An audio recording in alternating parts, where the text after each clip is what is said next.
this here, and say, hello everybody, welcome to Discussing Tabletop. How's everybody doing today? It's August 16th. We're just continuing the dive through 2025. Yes, of course, joining me today is Worm. We've got some interesting topics over in the docket to discuss today. Nothing, I feel like this week at least is nothing too deep. You know, it's one of those things is like sometimes you get like a lot of topics and they're deep topics and we're talking for like 2 hours and it's like, well, we don't get a deeper discussion topic, but It happens. Yeah. Oh, look, there's some interesting things to talk about sometimes. But sometimes there's nothing to talk about, but we still got off on a tangent for some reason. oh God, that happens so much. How would you describe your week this week, Worm? How would you describe it? How do you feel about this? Oh, very, very busy mentally because I'm preparing for a podcast that I've mentioned a few times on this show that I'm going to be starting. Yeah. It started off as, man, I really should do that, to like, okay, I'm actually kind of setting it up. Yeah, it's like I'm running a talk show. I kind of want to also turn this into a podcast, and I really should do that. And again, it's the same thing as I should talk about steps. It's just again, like, I feel like life's just sometimes so busy. But yeah. I should just force myself to find the time. Yeah, I'll see if what I get, I don't remember, but if like what I get has the option to publish like multiple under like one account. Well, I feel like be willing to publish. The main reason is because you have to pay money generally to publish these. Yeah, I know there are certain there's certain things you can do that you can do on your own, but like a lot of it is you either have to do it manually, like uploading it to a lot of the sites or stuff. Yeah, so either you have to do it manually by going to every site, I think there's a way to do that, or you can pay a subscription, upload it once, and that service will upload it everywhere. Yeah. I'm definitely doing that route because I have a job. Yeah, I might just choose some of the bigger places and start a manual thing, which might not be too bad if I can get it set up. I'm usually pretty good with like uploading things at a certain schedule. Usually. I say that when I do miss things here and there. If I get better at that, then I'll know for sure. But yeah, I think it's definitely been an interesting week of running around for myself. I talked a little bit about it yesterday, but my Thursday ended up being a little crazy because my mom was feeling bad and was like, I should maybe get this checked out. Take me to the emergency room. Fortunately, it wasn't anything, but it could have been. It was kind of like, she's at the age where if she's having pains in her chest, she's like, I should probably get that checked out. Yeah. So. That's fair. Especially since I found out women, for whatever reason, don't actually get the pain down the arm. Like, that's apparently a man thing. Yeah. And the thing is, when they were looking into stuff for having her surgery for when she had cancer a few years ago, which she's been free of it, you know, and hey, fortunately, some of the tests they said, like, you know, with like CT scans and stuff, didn't come back for anything with cancer. Thumbs up. But anyway, they said that she had at one point had like a little minor heart attack. They had evidence of that. So, you know, that's just going to freak you out also about these kind of things. Makes you think about it. Having a nurse as a mom, I know that that isn't necessarily something serious. Well, it is. It's something to note, but it's not something that should freak you out because in the end, it just basically means like something happened. Yeah, there's evidence of it in your body, but it was, you know, a minor event that, you know, it's something to keep in thought but not worry about, you know. Yeah. It's been a week. We both had a busy week. No, yes. Now your messages of like, oh, something came up, I might not be streaming today, now makes a lot of sense. It was the thing is I didn't want to talk about it and be like, and be worry too much about it until like we knew what was going on, and that wasn't until like 5 at goddamn night, you know, when finally like they're done with all their tests, like, you know, they've gone through all the serious things, you know, they, you know, we've kind of figured out, you know, generally speaking, I don't even know if it's just she got sick with something and it just so happened to give her a lot of pain in her, chest area, I think that's maybe more of it, So the most common is really bad heartburn. So it could have been something related to gastrointestinal. Yeah, that just, which might have been resolved. If you... Because she was throwing up and you get having a lot problems, too, that evening. Yeah, no, and that would irritate it more, cause more burning pain, because, the nerves that, like, go to your esophagus and to your heart are very close. Mm-hmm. Or something like that. My mom, I mean, I know about that because, my mom's a nurse, so I know a lot of random medical facts. And that's the one thing I feel is very good, though he's probably out of train today. My brother did get into nursing for a while, because I don't know how far he got up on the certification, because he was working at a lot of nursing homes and stuff, so he had to, like, actually get the certifications and stuff. And he was working as a phlebotomist for a while. My mom hasn't been practicing for a while, but she still keeps her license up to date, so she could actually, like, step in and help someone if she needs to. Keeping that license up to date is important about that thing. Anyway. Yep. Let's get into our topics, though, because we should get through them. So we can talk about interesting family stuff all we want, but that's not the point of today's discussions. That's maybe to talk about during, like, we're hanging out and grounded and chatting about some things. Not that we get into a lot of chatting, because we're always fighting horrible amounts of bugs. We should. I should make up some topics to talk about. That would be fun. I've thought about that where too. the things go. Like some topics while we're like just farming stuff or going off on simple fights before we go off on adventures. That might be not bad to do, or like building stuff. That's a thing to think about. But sometimes we can be a little quiet if we're all like thinking. Mm-hmm. So I guess we'll start with a couple of in-store Magic events that have been discussed. Both of these are interesting, and I just wanted to mention them because, hey, Wizards isn't talking about it, but not directly on their website, though. The first one's going to be a Halloween event that's not taking... I don't know, I guess it's taking place at Halloween, but I guess it has to be scheduled through this week. Technically, I guess your in-store things would have already finished scheduling this. Or is scheduling. Anyway, the idea is that, you're playing Commander games at your in-store group, your local game store, and one person is secretly a villain, represented by some kind of card from Magic's villain history, and, the point of it will be to defeat the villain.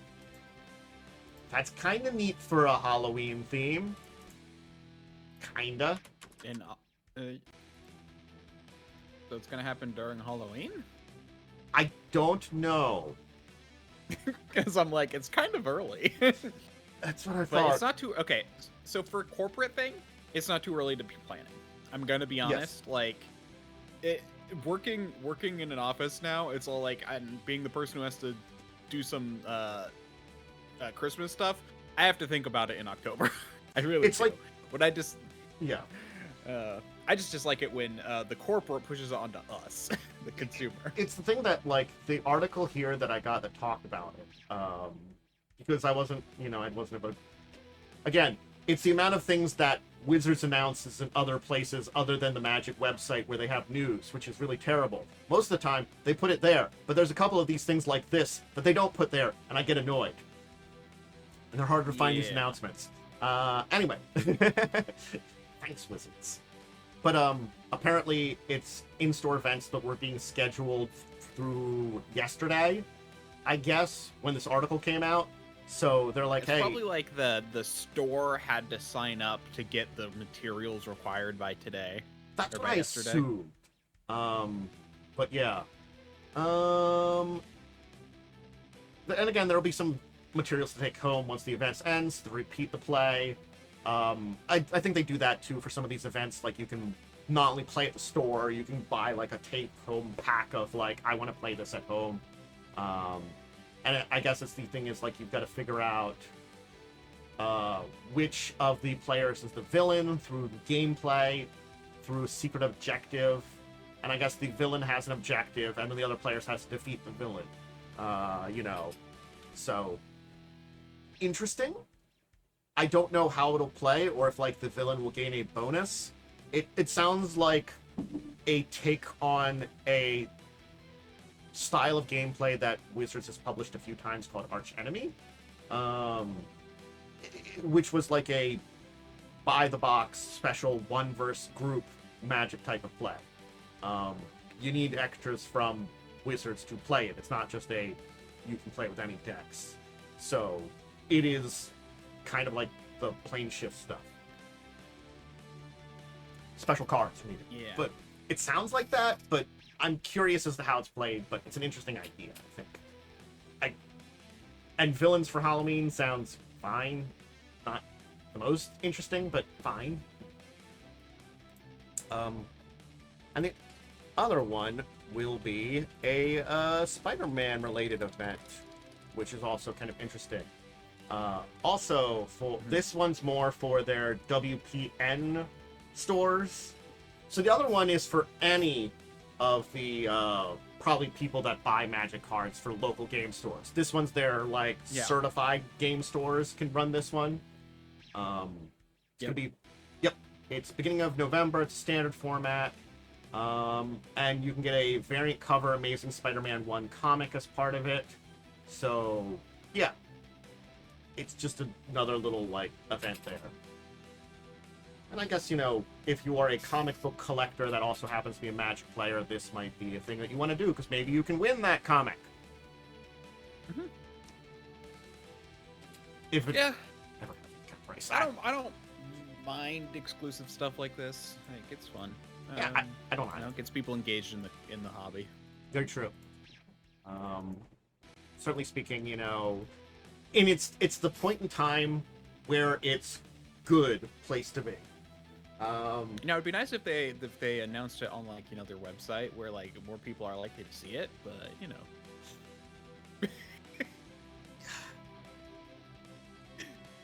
It's like under the Magic section, under the news section, I look there every week, and I try to check some other sources too. And like when I like find it in like a what some of these news places with these articles, I'm like, Wizards, just put it up on your website. That's the easiest place for people to see. That's where whatever. Anyway, Yep. No, I mean that's literally that's my one complaint. The exclusive stuff, though, it does make me worry a little bit because of how like the exclusivity stuff for Wizards has been going lately. Especially because here's a news topic that's a side topic that this made me think of. So we're gonna hit on it for like 5 minutes. You know, we talk very rarely about Pokemon cards just because. Yep. Again, I don't have a lot of like modern knowledge of it. I have knowledge of when it first came out, which is decades ago at this point in time. You know. Yeah. For me and Yu-Gi-Oh, re-looking into it, I remember how some things work. I mean, that's why I was able to fill in the rarity thing that you ran into the other day. Yeah. But I heard that this is now the second time they've had an event with a group. This time, this was with McDonald's that they had to cancel. Because people were you had to buy a Happy Meal and you got a special Pikachu card. People were just throwing out the food. Yeah. So they canceled it because it was incredibly wasteful. And yeah. And then now people are selling it for exorbitant prices online. Something that was made for kids. Yep. It is awful. Yep. And that's the only thing about some of these things Wizards is doing more and more of. I worry it'll encourage more of this shit in this space, because we saw it a bunch with Final Fantasy. This kind of stuff was beginning to go on. Yeah, if I were Wizards, or if I were like Pokemon, I would basically just work with McDonald's and basically be like, hey, let people know, or like, you know, if like offer the option of just being able to ask for one of these, you know. Yeah. Rather than having to buy something, because it's free with a Happy Meal. You might as well just, you know, be able to get it for free with any purchase. Or if you really want to, and you want to like stick it to these people, you were like, it's free with a Happy Meal, or you can just purchase it for the cost of a Happy Meal. So if people want to spend the money to buy it, they can. But guess what? If you have enough supplies out there, scalpers can't. It doesn't mean anything to scalpers. Also, maybe like limit per purchase, like 2, or like limit the amount per purchase, because you're not a kid. You're not gonna buy a billion of these. That's what that's why I'm saying, like, with a purchase, like 1 per purchase. You just basically be like, buy some fries. You know, that's way less wasteful if you just buy a small fry, you know? Yeah. Just, there are ways they can solve it, and, like, they did this with the Van Gogh exhibit, and people just bought a billion of them there and scalped them, and it was a real problem there, and it's the same kind of thing. They have to learn from this and fix this, and I really want Wizards to watch this and stop trying to make mistakes like that. Yeah, I mean, that's honestly more of an issue with their secret lairs lately, where they're actually putting out unique cards which have good abilities, you know, in their secret lairs. Yeah. That's more of an issue there. Here, it's like a unique comic, which it is just a variant cover. And yeah, it's a variant cover of an existing comic. Yeah. You know. And the other thing is just like you get some cards that you would be able to get otherwise. You're just getting them, these specific ones, you know. Well, again, I don't mind this one with the Spider-Man comic, because you actually have to play the game, and I think that's the difference between a lot of these, where like this is the point in time where I'm like, okay, this is fine. I do worry there'll be some scalping of it, you know, or selling of it for exorbitant prices, you know. I don't like that. But at very least, the person that would be doing that went through effort to do that, rather than just, I'm buying 100 of them or something like that, you know, and then selling them all. Yeah, I mean, well, or they just buy it from the winner and then they can then resell it. But still, that's a little bit, you know, it's an investment, so. Yeah. So it's not taking advantage of exclusivity of something that is purposefully exclusive for no good reason. Yep. But yeah. Well, speaking, this is exclusive to be a prize. The other things are exclusive to make Wizards money. Yeah. Screw you, Wizards. But speaking of Wizards, they are still talking about Baldur's Gate 4, and it's the thing here. The more I hear them talking about it, and they're saying they're currently working on it, the more I am not happy about that. Because it's one of those things is, right now, if you say you're working on Baldur's Gate 4, just let us know what studio is working on it. We don't need to know details on it. But I would like to know, because the fact is, they're going this quickly into it, and Baldur's Gate 3 was such a success. It was a unique thing that came together that's like the culmination of a lot of what Larian was doing, and a culmination of like a lot of storytelling in D&D, and it was something that was pretty magical, and it really isn't great, or sorry, not great, easy to repeat, but they're trying, and I don't want them to try. Granted, we know there's other people working on other D&D related video games. I think that's fine. You know, as long as people tell them not. Yeah. But the more they tell us, hey, we're working on Baldur's Gate 4, don't worry about it. I'm like, that worries me you're just talking about. Just either don't talk about it, or actually, like, provide some basic details to make us think that you are actually working on it, because the way that they screwed over their relationship with Larian doesn't make me feel good about it. Whatever 4 will be. You know, that's why I either want no details or a little bit more than just working on it. That's my kind of thought on it. There's a small... Okay, there's... Again, as someone who now works in more of a corporate world, I get kind of the idea of we're working on it. I'm going to be completely honest, that's like, you know, my boss telling me, hey, can you make some spreadsheets for this thing? But I know deep down, that he doesn't actually need them for like another year. And I'm like, cool, I'm working on it, and I haven't even started it yet. You know, it could be that kind of thing where they're like, just, it's on their radar and they're looking into it and they say, we're working on it. Yeah, as in like, it's something they're like working on slowly. But yeah, so that's why they don't have much to say, because they're working on it very slowly. With that said, I'd prefer that to, we're working on it. We're already talking to people. We're going to have it out next year. That is worse. regardless of whether it's finished or not. That is worse. Okay. I can definitely see that. And I can see what you're saying here, that it's a little bit of corporate speak. But again, it's like one of those things is like, I feel like maybe it would be better just not to talk about it at all in that case. Like, who are you giving that to then? Why are you saying to us you're working on it then? What is the point of this? Yeah, I guarantee you they don't have a team. They don't have a team yet, or because like otherwise they'd say, oh, we're already working with a team on it, rather than we're working on it, because they're not going to be the ones making it. I just thought of my answer, and I don't like the answer. The thing is, this is an interview with John Haidt, who's the Wizard of the Coast president. I think it is not for the public. I think this is for Hasbro investors. And the thing is, I don't know why you're not just saying that to Hasbro investors. Because those are the people that might want to hear, we're working on Baldur's Gate 4 to earn more money, to keep Hasbro afloat, because Hasbro's having so much problems. Because otherwise, you are doing decently. You know, you're putting out these other video games. I feel like discussing Baldur's Gate 4 might take away from whatever things like Giant Skull's working on, they're saying here, and some other of these games that are D&D related games. Because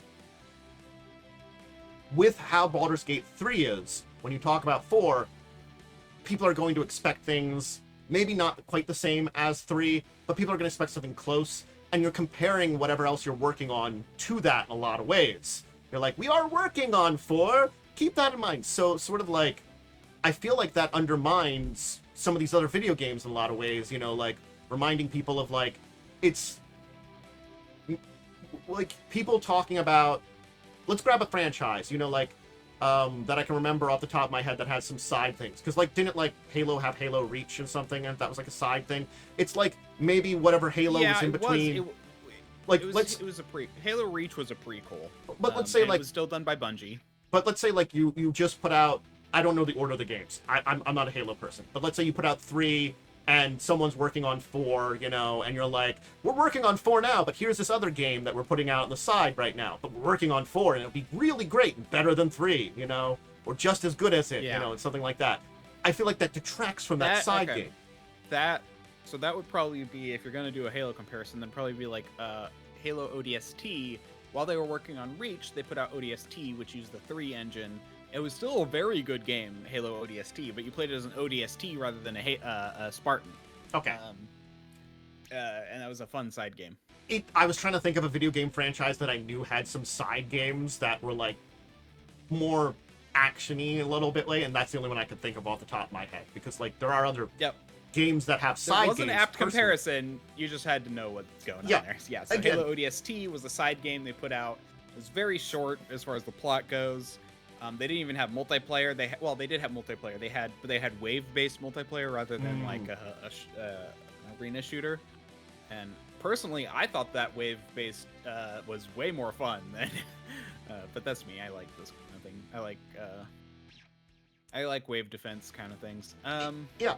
And the thing is, like, Giant Skull might do a really good video game, but when you keep bringing up, you know, Baldur's Gate, people are going to keep thinking of Baldur's Gate, and when it's not anything like that, people might not grab it, even if it's a good game.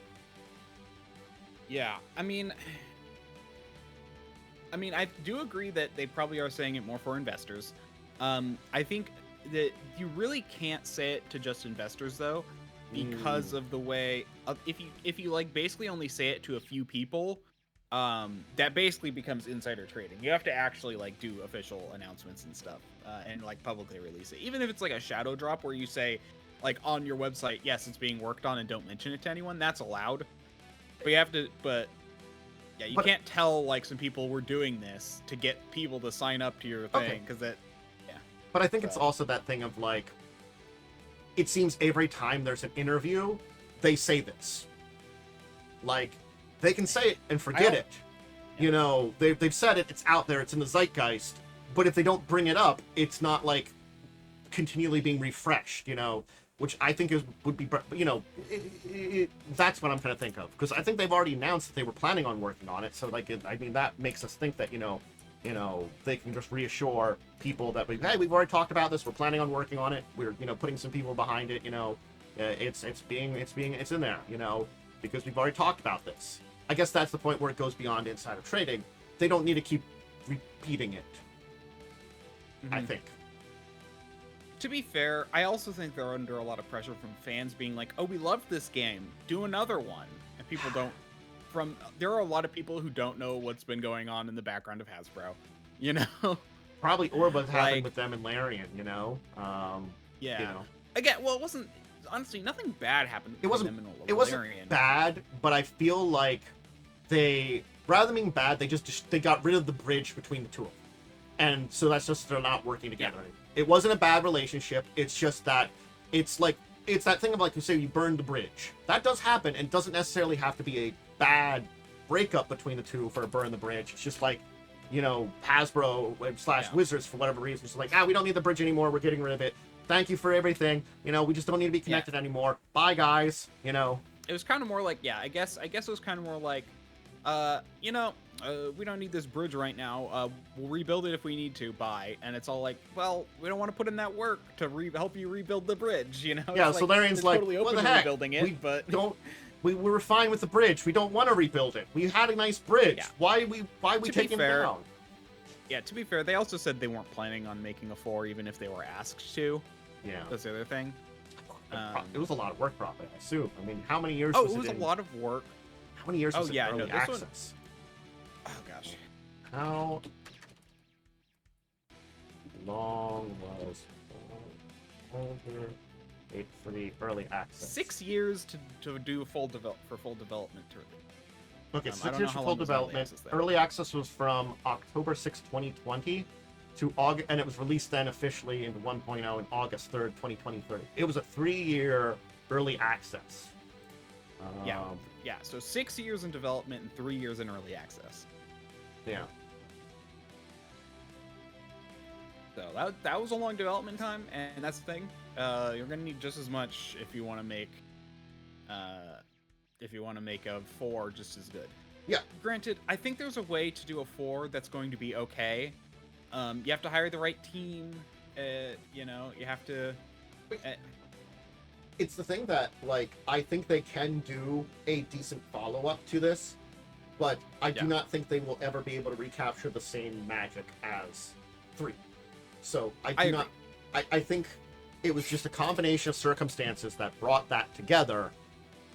Mm-hmm. I think the part of it is whenever they talk about it, they also are like, you know, they're acting as if they are going to recapture the same thing, and I'm like, don't. Try to make something great. If you get close to that or equal to that, that's great. But don't just try to make a great game first. And if you manage to reach that level, cool. If not, that was magic. You can't capture magic every time. Yeah. Fun fact, actually, Lilarian, I saw, either read a review or listened to something, I don't remember, but Lilarian actually said that, like, playing Baldur's Gate, like, 1 and 2 was kind of what got them started, like, Lilarian Studios started, you know? Like, they wanted to make games similar to that. Yeah. And so that's why, like, the idea of working on Baldur's Gate 3 was a dream for Lilarian Studios. I forget, probably the CEO or whatever. But, I assume some of the higher up people might have been really into that too, you know? So, like, there's kind of like a thing, and if you've played some of the very early Divinities, it kind of makes sense. Like, there's very much that kind of style. Then they branched away from it heavily. Then they eventually made Divinity Original Sin, and then they came back to Baldur's Gate, and it kind of became a whole thing. So it's kind of cool. Yeah. I mean, you know, you can see the evolution between Original Sin and Original Sin 2, how they developed their system. Granted, like, their world was a very interesting one, but it was also, like, a very strange world in a lot of ways. If you... that's an entire discussion with someone else about the this way, lore of Divinity. I've played Divinity 1 a little bit. I didn't play Divinity 2. Like, I played, like, the first, like, area of Divinity 1. Mm-hmm. Then I played, like, the original Divinity. And then I played Divinity Ego Draconis. which is I'm gonna be honest, I bought it because you literally just turn into a dragon. It's very fun, but it's also kind of weird, and the plot is very minimal. But it's I would consider it a good game. I want to actually beat it because I found out that like it was split into 2 games, and I never played the second one. I thought the ending was very lackluster, and I realized, oh, that's apparently why. So, again, like, I think it's fine overall. I just, hope that it's sort of like, I do worry that every time I hear them talk, they're just taking so many wrong lessons and going so much wrong directions. And it's one of those things is like,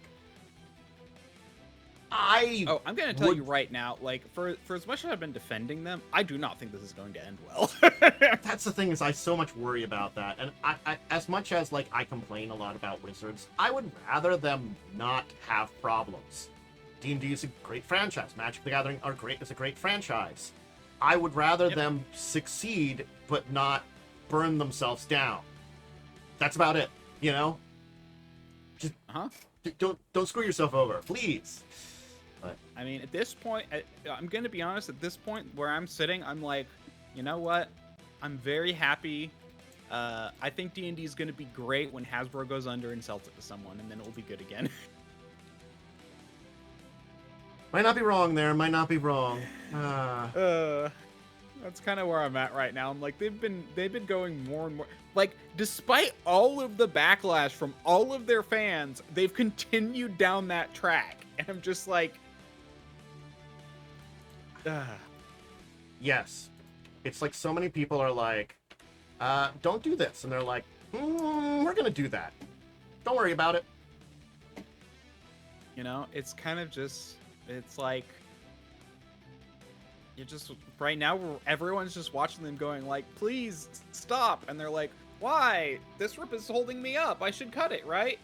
Mm-hmm. It's interesting because I didn't dive into it because I just saw a brief article about it. There was some of the information from Jeremy Crawford, who works on, not Jeremy Crawford, what's the name of it? I'm thinking of Jerry Crosser, but Perkins? Not Perkins. It's from someone from the Magic side. I'm trying to remember the name of who it was. Sorry.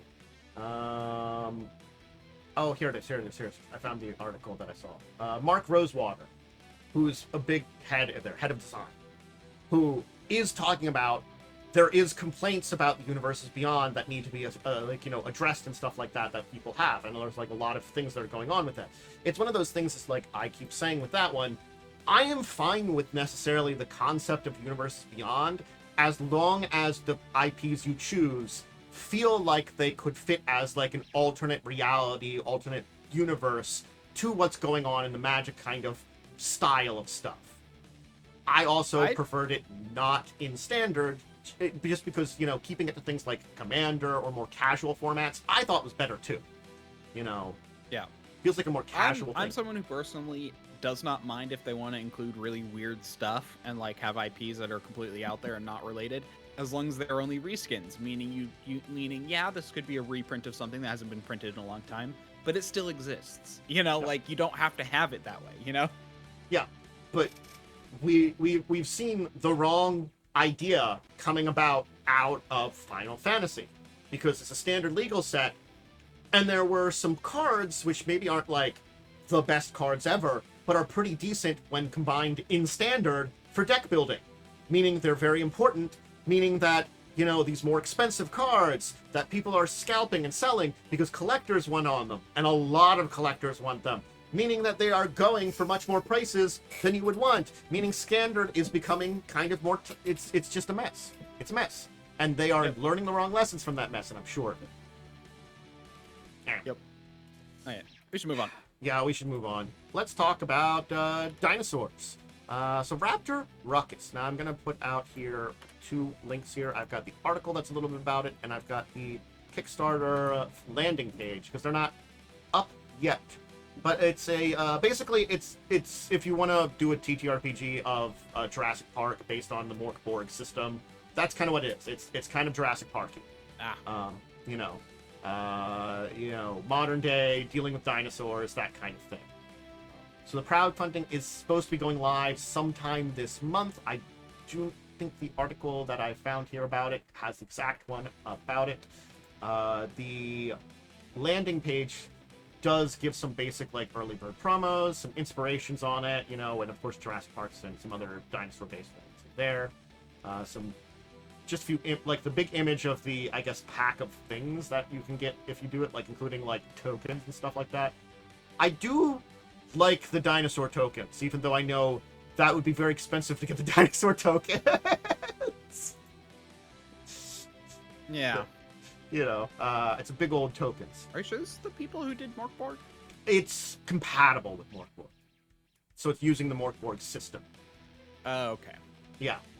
So I guess it's like that powered by it, or like, people do like 5e adjacent systems, or 5e adjacent stuff.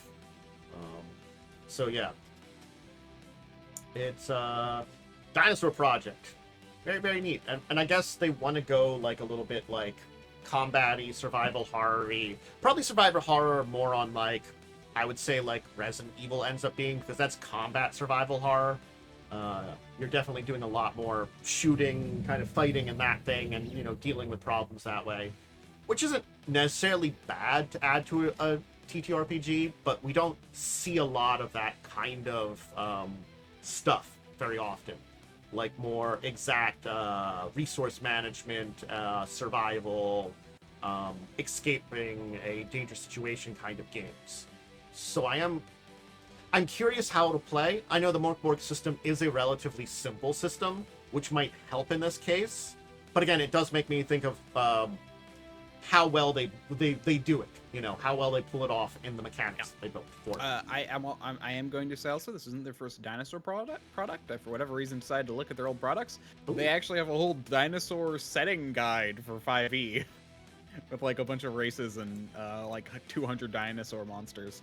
Ooh, okay. So, yeah, this was apparently February 25 is when, or it was funded. January to February was the live period. So it was in the past, but I'm just like, oh, this is cool. I'm gonna need to look into this. Let's see if I can find it somewhere. And it seems like the other major, it does seem like they use the Morkborg system for this, because they did it looks like they did something for Pirate Borg previously on Kickstarter, looking at their old Kickstarters, at least that Snapback Game Studios created. Tangle in the Shrouds for Pirate Borg, which I think is an adventure. So they're at least it looks like they've at least worked with the system before. So that's also another positive. When you're building a offshoot of a game system. So honestly, they have put a lot of stuff. I might need to keep an eye on them. Yeah. Because they have a giant list of stuff. They put a giant list of stuff they've put out. Yeah. And they apparently only joined Kickstarter like January 2023. So it's like they work hard. 57 projects in 2 years. Hey, that list of RPGs we talk about? Trying out at least the basic system of Morkborg is on there, because there's a lot of games powered by it or based upon it. That is on my list. I'll get that. Yeah. Trying that basic. I think basic one of them. Yeah. I might have the basic one too. Let me check. Load up my collection of TTRPG books and stuff, just so I can see what I've got. That's sometimes something I have to do too. Is sort of like, what games do I have PDFs from? Because sometimes when you like do things like the humbles and stuff, you end up getting a lot of random games, and I'm like, oh, I have that now. Don't think I have a Morkborg stuff. Okay, so if you have that, then we would be. Actually, there was that Kickstarter I funded. I did that Kickstarter that was like a bunch of games, because I realized I went through it and I'm like, yeah, this is actually worth it monetarily. And now I'm like, was that in that list?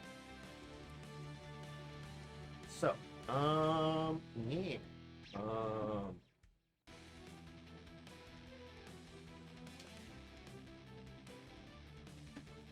So I looked into this, and we did not talk about this.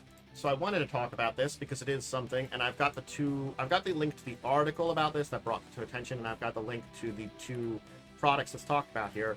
But basically, someone came up with sub-rules for basically doing something akin to the Great British Bake Off in a TTRPG. So the Ready Set Bake is the main one here, but they've also gotten a Ready Set Feast, which is older. It looks like that one's an older one that I guess they based it on, which was so they're related ones there too.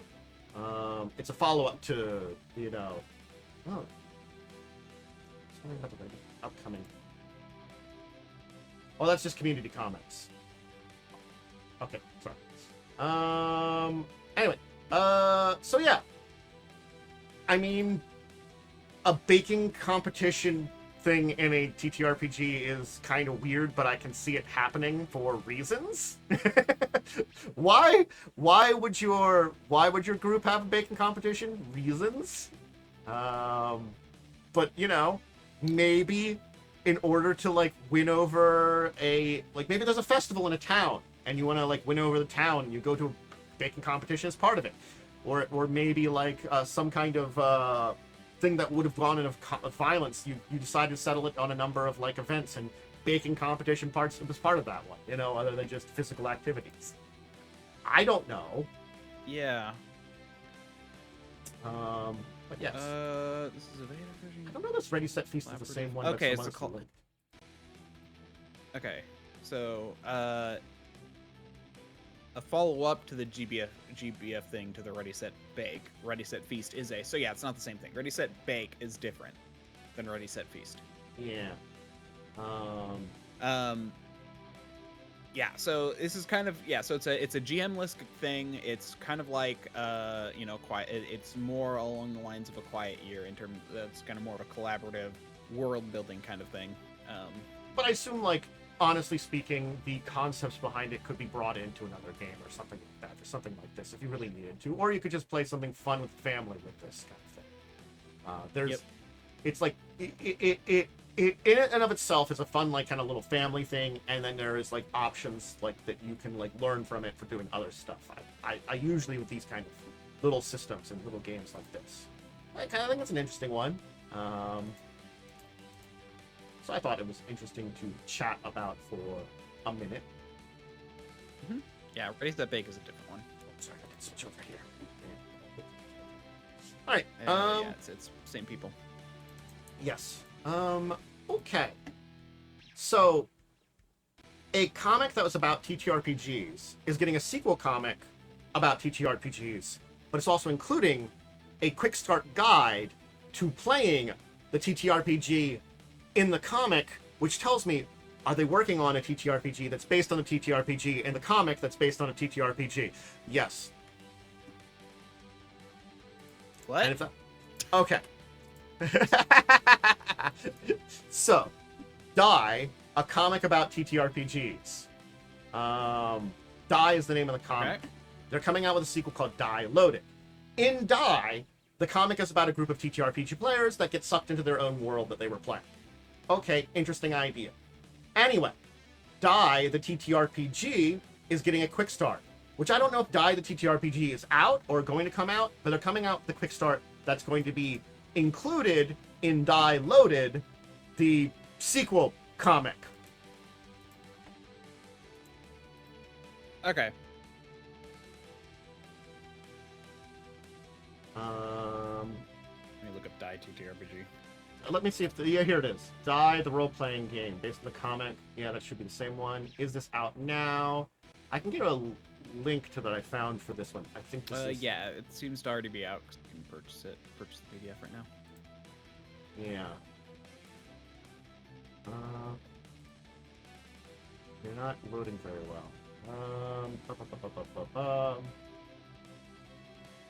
It's not old. The reviews come in from last year. So this came out 2 years ago. It's like, yeah, 2023 is the first. 2023 is the first one. Find if there's a so date. This seems to be the RPG. Yeah, this does seem to be the correct RPG. So I'll put this link here to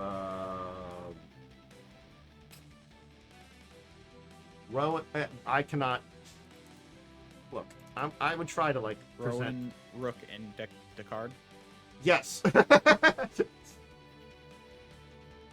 I try to have it, but it's like my brain, because I know it's like multiple words. My brain is just not parsing it for a second there.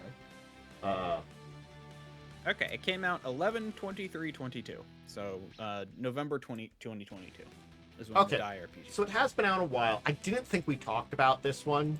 Sometimes we talk about products like this, and this is a very interesting one in general. So at very least they did do that. But it is interesting that with the sequel comic is now when they're putting out a quick start guide to trying it out. That is interesting. I guess they want to support the TTRPG even more now that they're putting out another comic. I mean, that's fine. I see no problem with that. So it's interesting. Mm-hmm. Oh, it's Rowan. Oh, they also put Rowan looking to car. There we go. So, first off, Kickstarter, is already out. It came out actually 2 weeks ago. The Die loaded. Or the Die RPG Quick Start. Okay. Gotcha. But it's probably just going to be. So let me look at that Ian World thing when it says. Because they do say with the new comic that they're doing, which is a sequel to the original. New Quick Start. So there might be a Die Loaded will also include a new Quick Start. So I think they're just saying it will include a Quick Start as part of the comic. Yeah. Because they did just put one out. Yeah. What I find fun too is they actually have been supporting their content because they have 3 scenarios. So the game came out in late 22, and then 23 they released a scenario. In 24 they released a scenario, and now in 25 they released a scenario. So they've been releasing content for it. Yeah, which is cool. And it did apparently at the Origin Awards did win the best RPG core product back then. In 2023, so I mean, you know, I mean, we usually focus on the any awards just because that's the big one that's at Gen Con, but I think the Origins is like one of the more indie related or smaller related games and stuff like that. I think it is because I've heard of the Origin Awards.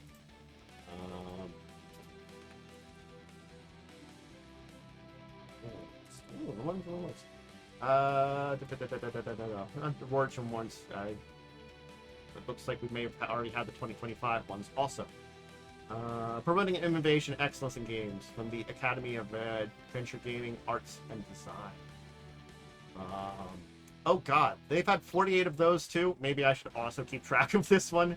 Well, second award show to add to the list of award shows I'm paying attention to. That we can talk about at random times. You only have to notice them around once a year. Well, several times once a year, but at least the Gen Con one is close to when it starts getting into summer. I know that one. I just figured. I guess both of these are more in summer or something, maybe. But well, let's add this to the list of things I'll want to add to my list of things I'm going to run. Die the TTRPG. Yeah. Yep. Yeah, winners were announced in June. So during summer, pay attention to the award shows. So anyway, yeah, no, it's cool that they're coming out with that again. Quick starts. I think we both talked about how I think you were a little bit more critical than me, but even I am pretty critical on them. So I usually hope they're good, but again, they're not a full starter set, so they're... Yeah, it's, in my opinion, it's basically a starter set without any of the things that make a starter set worth it. Yeah.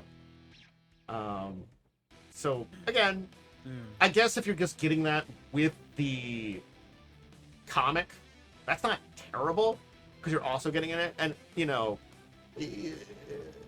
But I am curious as to how... Again, just because there are some good quick starts out there. We've talked about that. But there are some also ones that are, pretty non-existent. So it's a crapshoot what you get, unfortunately. So I should look at more of them. Yeah, I should look at more of them. Because I've honestly looked at, 1 or 2 and been like, okay, I'm not ever looking at these again. I feel like when they present just a how to play, basic rules... like a bit of a scenario to play through, and maybe just then actual pre-generated characters with on those characters rules how to play those characters in particular, I think that's usually fine. You know, yes, does it include character creation, which is a good thing to learn, but if you are trying to basically like, this is what it means to play the game, I think that can be fine. It's just that sometimes those pre-generated characters aren't good to play, aren't very interesting, and don't have a lot of good mechanics on them, you know, and so you don't really learn a lot from them too. So it's a crap Especially shoot. if it's a very narrative-driven game, like narrative-driven like character building system, like Star Trek, where it's all like, what happened in your past, what happened in your, you know, your growing up years, where did, you know, it's all like, okay, Yeah. So, but yeah, Die Loaded, I guess, has been announced, so it's coming out, I guess, in November. So yes, you can check out the TTRPG now, but if you do want to wait till November and you like the comic, you can get the comic and try out the Quick Start then. So, all right, Free League has brought us a new edition of Coriolis. I think we talked about this maybe when it was originally announced. I do believe we've already mentioned it just at least some point before, but it's now officially out. So Coriolis is kind of one of their sci-fi original RPGs that Free League does. Coriolis the Great Dark, and it's a new edition of it. So updated rules, updated information, all those kind of basic things that you see when you come to an updated rule set with a new edition. Let's see. Coriolis is... Oh, no, this isn't the sci-fi one. This is the pulp archaeology diving one. This is the pulp adventure. Or is this pulp? No, this is pulp space. That's right. Yeah, I was about to say, it is space. It is space. I was correct.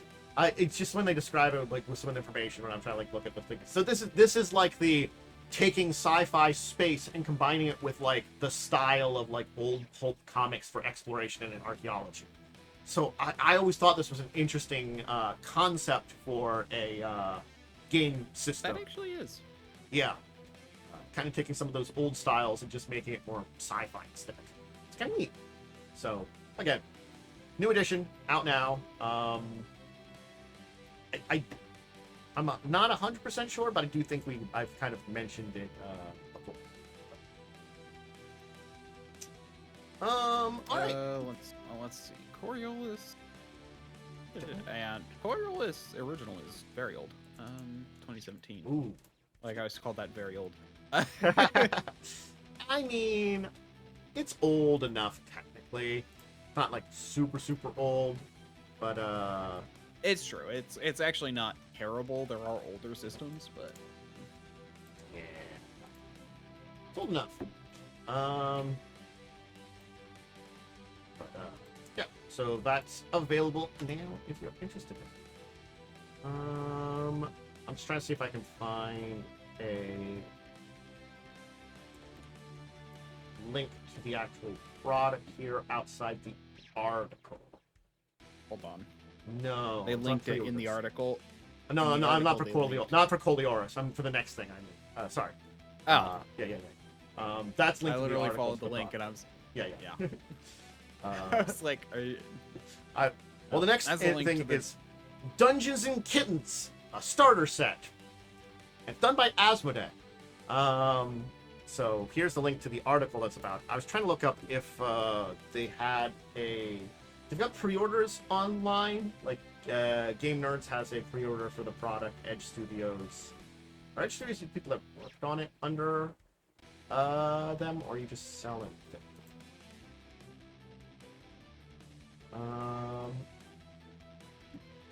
No, okay, so I think Edge Studios is one of the people under Asmodee. So they seem to be the ones that are directly... Oh, I see on the box now, it does say Edge there. I'm blind. Anyway, and I see it's also in the article. I continue to be blind to stuff. Anyway, I'm going to link to their thing too. which is just not loading up for me because it hates me because I think it's coming soon. They've got information on that. Anyway, it's a fantasy RPG. You take the role of cats, dogs, and rats that stand in the brink of a world. Heading into like a middle-age era. So it looks like it's a, little animal creatures in a kind of middle-aged type of area. Also, it's based off a cartoon. Yes. Dungeons and Kittens, the cartoon. Yep. There's some technology, some meowgic, which seems adorable. Look, I feel like I love dumb cat stuff. Yeah, I feel like this is probably more. It's a kid-friendly one. It's a kid-friendly little starter thing. Granted, it's probably. I feel like adventures like this could be an all ages one. Like again, this is the all ages adventure. It actually, is meant for ages 8+. From Edge Studios themselves, they say that. Yeah. So younger kids are supposed to be able to play it. Yeah. But again, it's one of those ones, if you don't have younger kids and you're playing it, it's probably going to be fun too anyway. It's a fun little kind of like lighthearted adventure, it feels like. Yeah. And it's coming out in November. Yeah. Yeah, it's got It says release on September, but then something on Edge Studios said it was coming out in November. Maybe it's going to retail in September, and then it's being sold directly on their site afterwards. Usually backwards how things happen, but it actually depends on the thing. Remember, I thought we were talking about this for, I think it wasn't it D&D? Where they were selling it in stores for the 2024 first, and then online afterwards? Yes, that was purposeful. It was like a week ahead of time. You could get it. Also, it was you could get their special. To be fair, that makes sense because it was to promote small game stores, and that's one thing I will say Wizards of the Coast and Hasbro has actually continued to do is they push supporting local game stores. That's kind of generally the point of it. That's why you could also buy exclusive covers in local game stores only. So yeah. But yeah, otherwise, it depends. Like, generally it's a decision, like, because what you tend to have it ready before you can, like, release it, Yeah. So. Yep. It's got a couple small adventures, a few longer adventures, and a secondary book, some maps, dice, reference sheets, tokens. It's a $40. It's a starter set, so $40 sounds about correct. So yeah. Yeah. And so Edge Studios has been doing a bunch of different kind of games. It seems like it does seem like since Asmodee separated out from Embracer and became their own thing again, they have been a little bit more busy with a lot of their smaller sub studios doing stuff. So that's cool. I've been hearing more announcements from. I'm fine with that, So, if you want to check out Dungeons and Kittens starter set, it'll be out some point. You can keep an eye on it. There we go. I spoke English once again. All right. So, because I like Roll20, and it does seem to be a box standard in some ways, it's got an update. Some more party tools. Hey, those tools that we sometimes use in Foundry, I guess they're making something closer to that. What? The party rules that are kind of there in Foundry that we don't really use, but use kind of. Party rules? Remember just like the party group stuff and things like that that are in. In Foundry? You say we kind of use, but we literally, us as players, pass it to each other, pass items to each other through it all the time. I guess you guys use it, but I don't touch it at all, really, because I don't know if I need to. Yeah. I haven't seen. I'm glad I convinced you to give us access to that because it actually is very nice. Also, we can assign you do need to watch what we're doing because we do actually put when we're doing encounter mode stuff, we actually do put what we're doing in there. So yeah, the two features are setting a party, and the other is moving things as a group. So it's easier transitioning from maps because you can move as a group, so you're never on the wrong page. You know, and this is getting in deeper into jump gate, it seems like. So define party and place party are the two things. So it's like grouping tokens together. I mean, these are relatively simple things in a lot of ways. I'm not going to lie, this isn't really in depth. But it is like another update that I'm like, man, I'm glad you finally have it. Yeah, I mean, okay. Here's the thing about, like, Roll20 actually is a good, like, group and system. The issue is when they always have been trying to make progress, but when they were the only ones, they made it at the speed of snail. Yeah. But now that they have competition, it's like they've actually been putting out new stuff, like, you know, once every 3 months or so, you know? Yeah. So it's been like, it's nice. It's like, okay, cool, you guys will reach what these other ones did in a very short, well, because the other ones were built from the ground up with a better idea in mind. Yeah. You know? And it's just Roll20 is that fighting their way to get to this point in time. Yeah, but Roll20, as I've said, they need to make their stuff better while also still, like, being compatible with all of the old junk, because and that's again, I don't envy them as, like, a developer. Yep. They definitely have their work cut out for them, unfortunately. Yeah. So that's why they're slower than other people at releasing stuff, all things considered, but they're also free. They don't make, which means they don't make necessarily as much money. And yeah, so yep, Roll20 updates to come. More of them. More. Again, it's one of those things that's like, I like that because it's one of those ones is I want to have the option between Foundry and Roll20, not to be because one doesn't work very well with what I need to do. I want to have the option because then both of them can have slightly different things, but still be able to have me do what I want to do. You know, that's what I want. I mean, I feel like most people would prefer to be complacent and use one thing. That is just how people are. They don't want to have to learn multiple things to make things happen. Yep.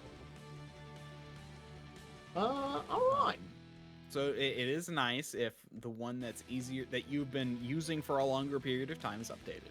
I personally am totally down with learning Foundry, though, because I'm one of those people who likes learning new things all the time. So I'm kind of the opposite, but I know that about me. Yep. This is why I actually think I'd be a good fit for the podcast I'm starting, where I'm running through random RPGs, because I actually read through rulebooks for fun. I've done that before. I just don't do it much lately. So the old days. And, all right. So, Cosmere Games and Collectibles by Brotherwise is getting Stormlight. There's the article. There's linking to Brotherwise's place. So it's based on Brandon Sanderson's some books by that. It's supposed to be a high fantasy setting. It's got basically powerful storms there. So it's using the Cosmere role-playing game system. So they've got the Cosmere role-playing game system.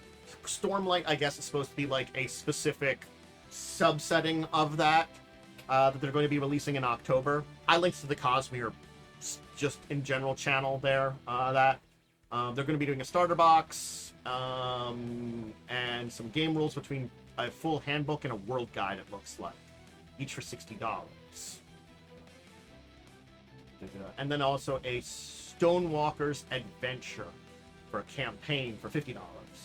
So that's three big books there and a starter. That's a good amount of material for a subset of your RPG. But I guess because you're kind of doing I'm guessing Cosmere as a whole is going to be more like the various, I'm going to call it generic settings, but like core settings that many games have. And then you have these like subset groups too. But I also do assume that, you know... Subsystems do that. Subsystems. I don't know if you need the base Cosmere stuff, though. You might not. if it's a subsystem. It just might be another one that like the age systems. You can I said some systems do that, not subsystems. I realized what I said kind of sounded like that. Yes, some subsystems. Yeah. It makes me think of like there are some systems where there is like a basic rules, but then a lot of them that are like, well, if you just buy this one book based on our thing, you can just play off of that. It's just the basic rules provide you the information and a style of play there too. I mean, yeah. Yeah. I'm trying to remember what it's called, because there's one that does like 3, like a past, present, and future. It's like an encompassing role playing, but they're 3 different books, but they all have all the rules, so you can play in just that one, I think. Yeah. I guess. Oh yeah. The original was I think we've talked about it. The original was the Mistborn setting, which I think they had come out with something where Mistborn recently, I think. But I'm guessing Stormlight is the. To be fair, it does ring. Yeah. I'm curious if that has anything to do with the Stormlight archive. Are those the Brian Sanderson books? I think so. Or Brandon Sanderson? Yeah. Stormlight. Author. I'm pretty sure it's Brandon Sanderson. Yeah, Brandon Sanderson. Yeah, then that's the books based on that one. I have the Stormlight archive. Okay. So it's I think it's based on that.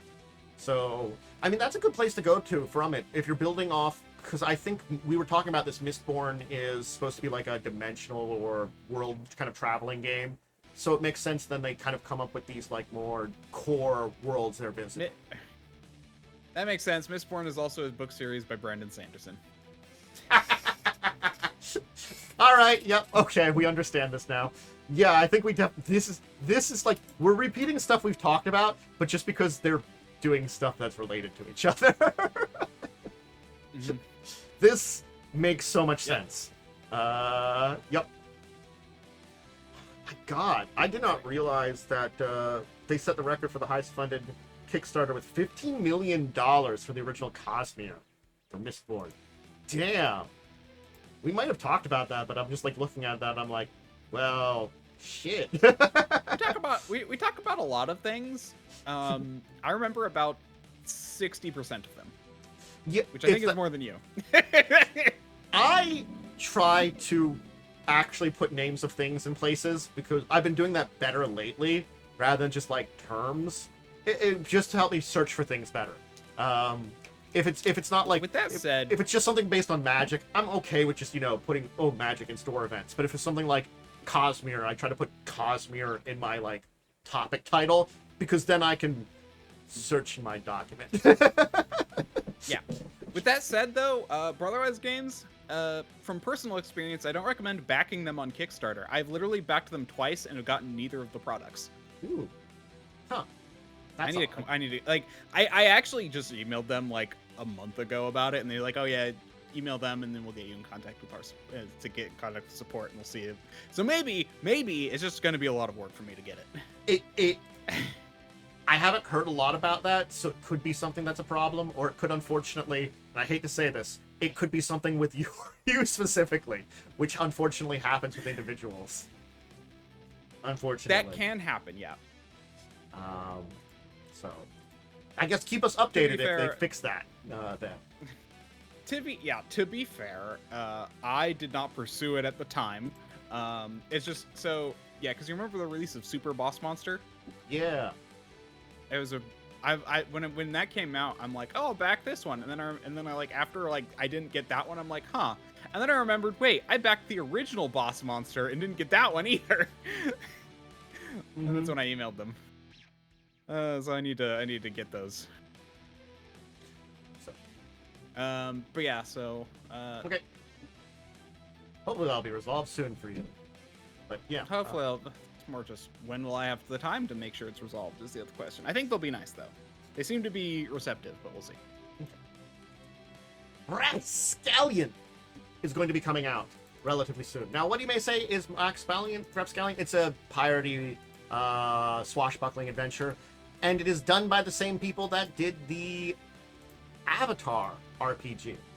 So that's the Avatar Legends RPG, which I don't know if we've talked a lot about that. I think we talked about it when it first came out a little bit more, because I know Momo had tried that out.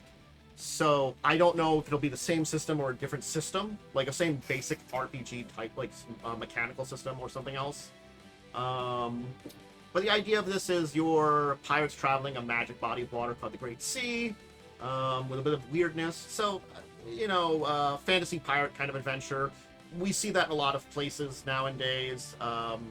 There's some games that do kind of things like some pirate adventures. Definitely like, I get the feeling that since this is like, I'm thinking about it, and I think a lot more of the pirate games you can play nowadays, a lot more TTRPGs for pirate space tend to be a little bit more serious. Tend to be,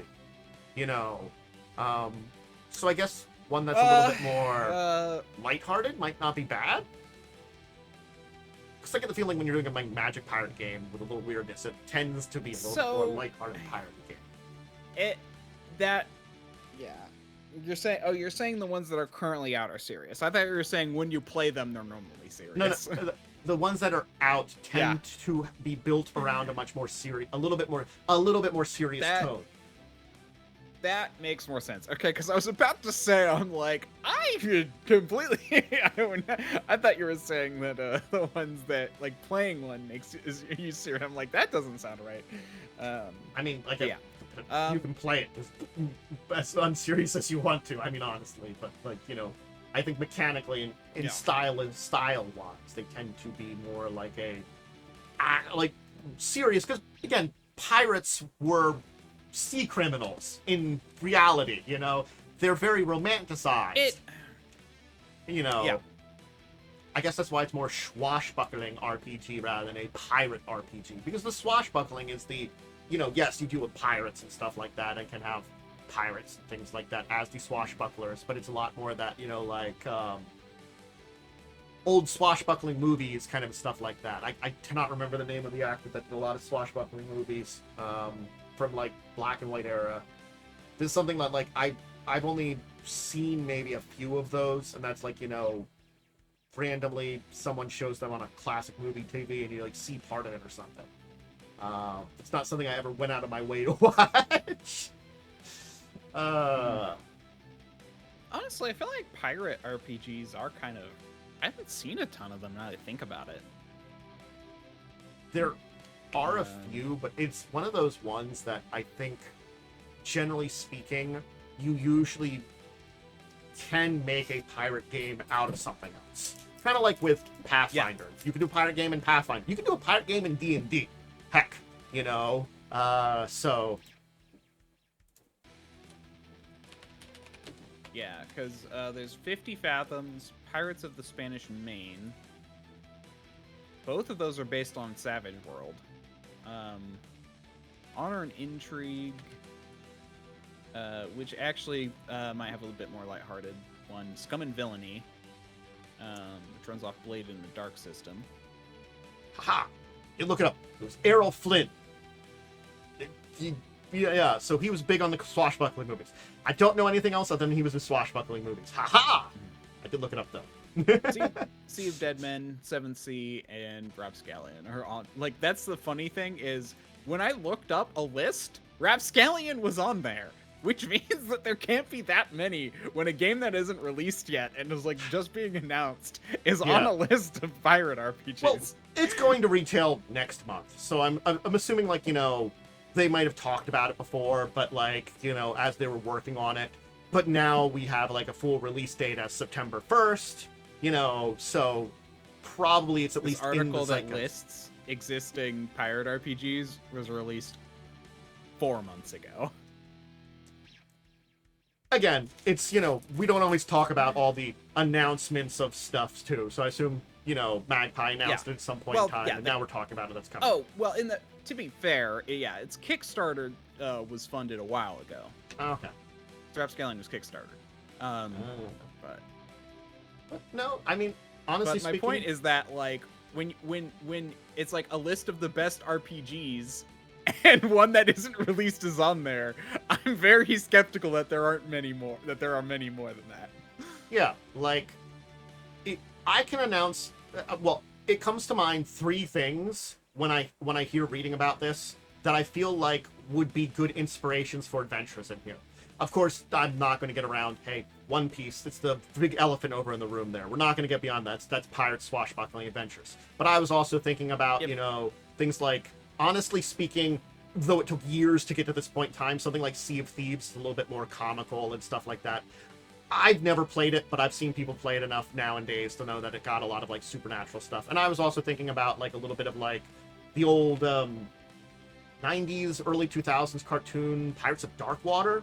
I think that was another one that was very much... That was alien fantasy, you know, kind of weird. I guess there's one. a Sea of Thieves RPG. I also found another one called Black Flag.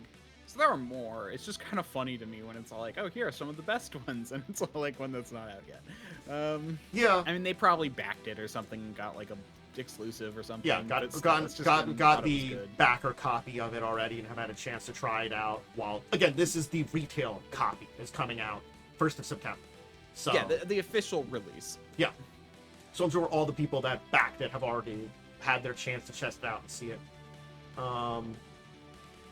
No, it's got some interesting just concepts by looking into and reading about it a little bit here. So, you know, Rapscallion seems fun. A nice pirate RPG with like again, you know, a little bit of that more lighthearted, explore the magical waters, look for treasure kind of thing, you know. I guess it's the age-old you've got the heart of gold, but you're the Rapscallion with the heart of gold. I guess, you know, hey, you're a pirate, but you're not really a bad guy kind of pirate or something like there. Hey, I don't know.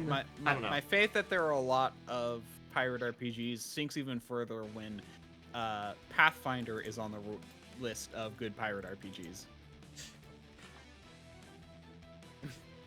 I mean, Skulls and Shackles wasn't the worst. I said I'm done the sentence. Anyway. I finished the sentence. There we go. Okay. Our final of the main topics is, of course, hey, let's talk about the League of Legends TCG just for a moment. Because League of Legends will continue to be a big thing. I felt like it should be talked about. But the second set in it, the second booster has been announced for it that will hit retail next year in February. It's Spirit Forged, and this is Riftbound League of Legends, their TCG. It's going to have more champions, more legends, power cards, new mechanics, you know, some new deck things. It'll have 220 cards it's supposed to have, with 60 alternate art cards. Alternate art cards you always get nowadays. And more League of Legends stuff. And it's supposed to be pretty standard packs. 7 commons, 3 uncommons, 2 foils, rares or better. I was gonna say, it says it's 14 cards, but the first thing I saw was 14 plus, and I thought that was an age thing, and I was about to say they missed their demographic with this card game. No, it just means 14 plus cards is what that meant. Yeah. So, and I guess they're supposed to. It looks like they have common, uncommon, rare, and epic rares, because epic rares are supposed to have at least 6 epic rare cards in a booster box. Cool, you know. Yeah. But better than Yu-Gi-Oh, which basically only has rares. It's like again, typing. I don't understand that either. Here's the thing I'm going to say. But it's funny. I have no idea how this game is played. I honestly can say I could see creating a TCG version of what happens in one of these types of games. The MOBAs. I can see that working out as like a lane-based combat kind of thing with like heroes. I can see that. So I can see this being much more of a thing, and I can also see, because I've heard some people talk about how there's way too many like champions and legends, you know, in these things because they keep making them. So this might also be a better way to, like, you know, have some of those more obscure ones find some love. You know, that people like, you know, people actually like or something like that. It's one of those things that's sort of like, it's like, yeah, I think this is fine for an adaptation of the entire thing. honestly speaking, as someone that's not the target audience, I would like someone in the target audience to tell me whether or not that's true. You know, Is it not out yet? Oh, I don't know if the core one is out. Let me find out. It's Riftbound League of Legends. Rift. So I just noticed that like they only started like this core Riftbound has only been like I think they how to play get started now. Okay, maybe it was. It's only like 2 months old though. Riftbound releases in English on October 31st, 2025. Okay, yeah. Because I found the rulebook and I'm like, this looks more like a proof of concept. So they've got like a basic rulebook out probably, but they're probably not. They don't have the official release until October, at the end of October, and the first booster is coming out then in February. Which again, that's not too terrible. Getting some early the setup. The rulebook right now, because you can find it, is it's more like a user manual. Like there's no pictures. It's just it's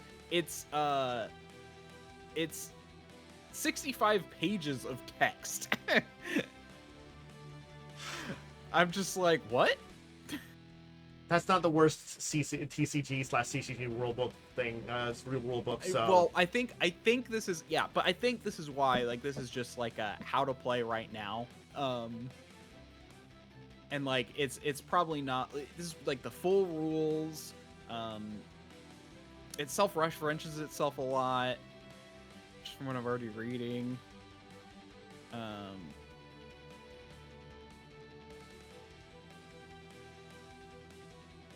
Oh gosh, yeah. I'm not reading this. Yes. Yeah, it seems to be more like super official rules to like be super thought out. Whereas like probably an actual like how to play rulebook, which should honestly be no more than 2 pages, will probably come out when the game is. Okay. They do have a 2v2 rules. Okay.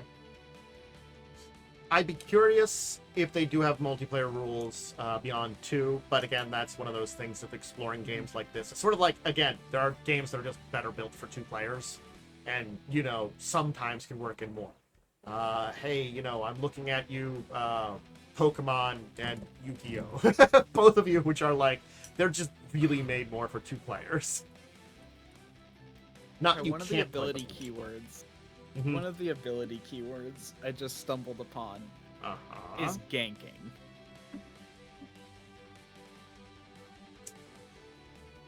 Like, you could have gone for something like ambushing or something.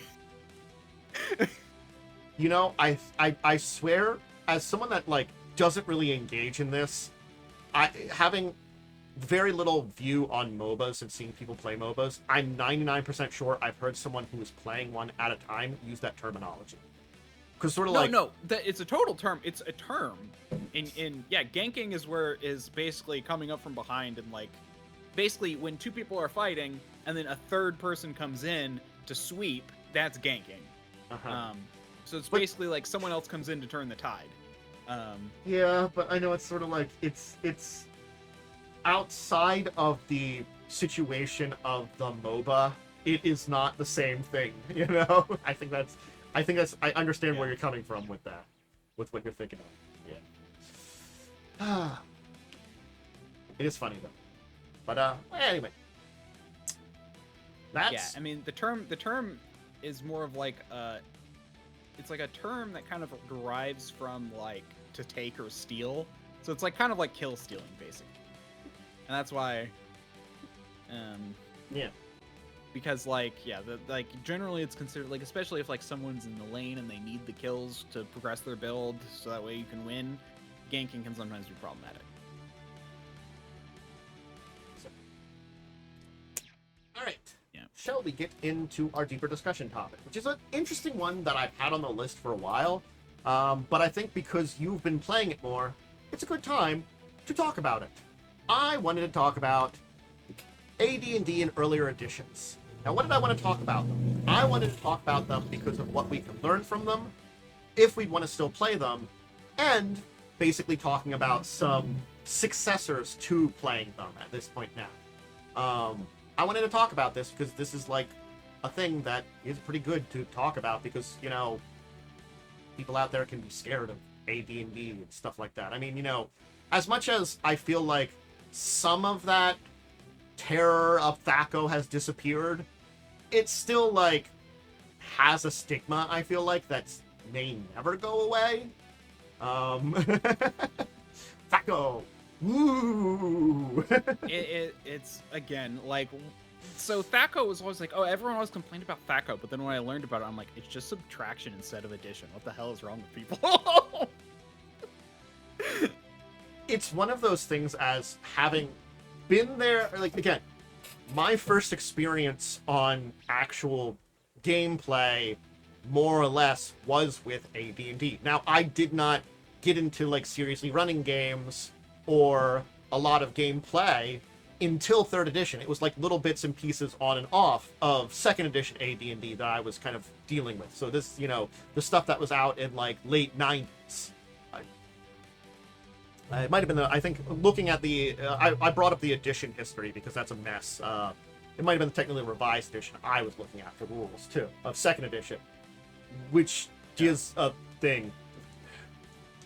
Look, AD&D editions are stupid. No, there's AD&D revised. Technically, we play the revised edition on the stream, on Ald stream. Yeah, but you also play like a revised edition with, you know, homebrew stuff to fix a lot of custom, with a lot of homebrew rules to fix things. Yeah. Personally, I really want to try. This is something I haven't read, but I want to read like Dungeon Crawl Classic and what's that other one called? Like.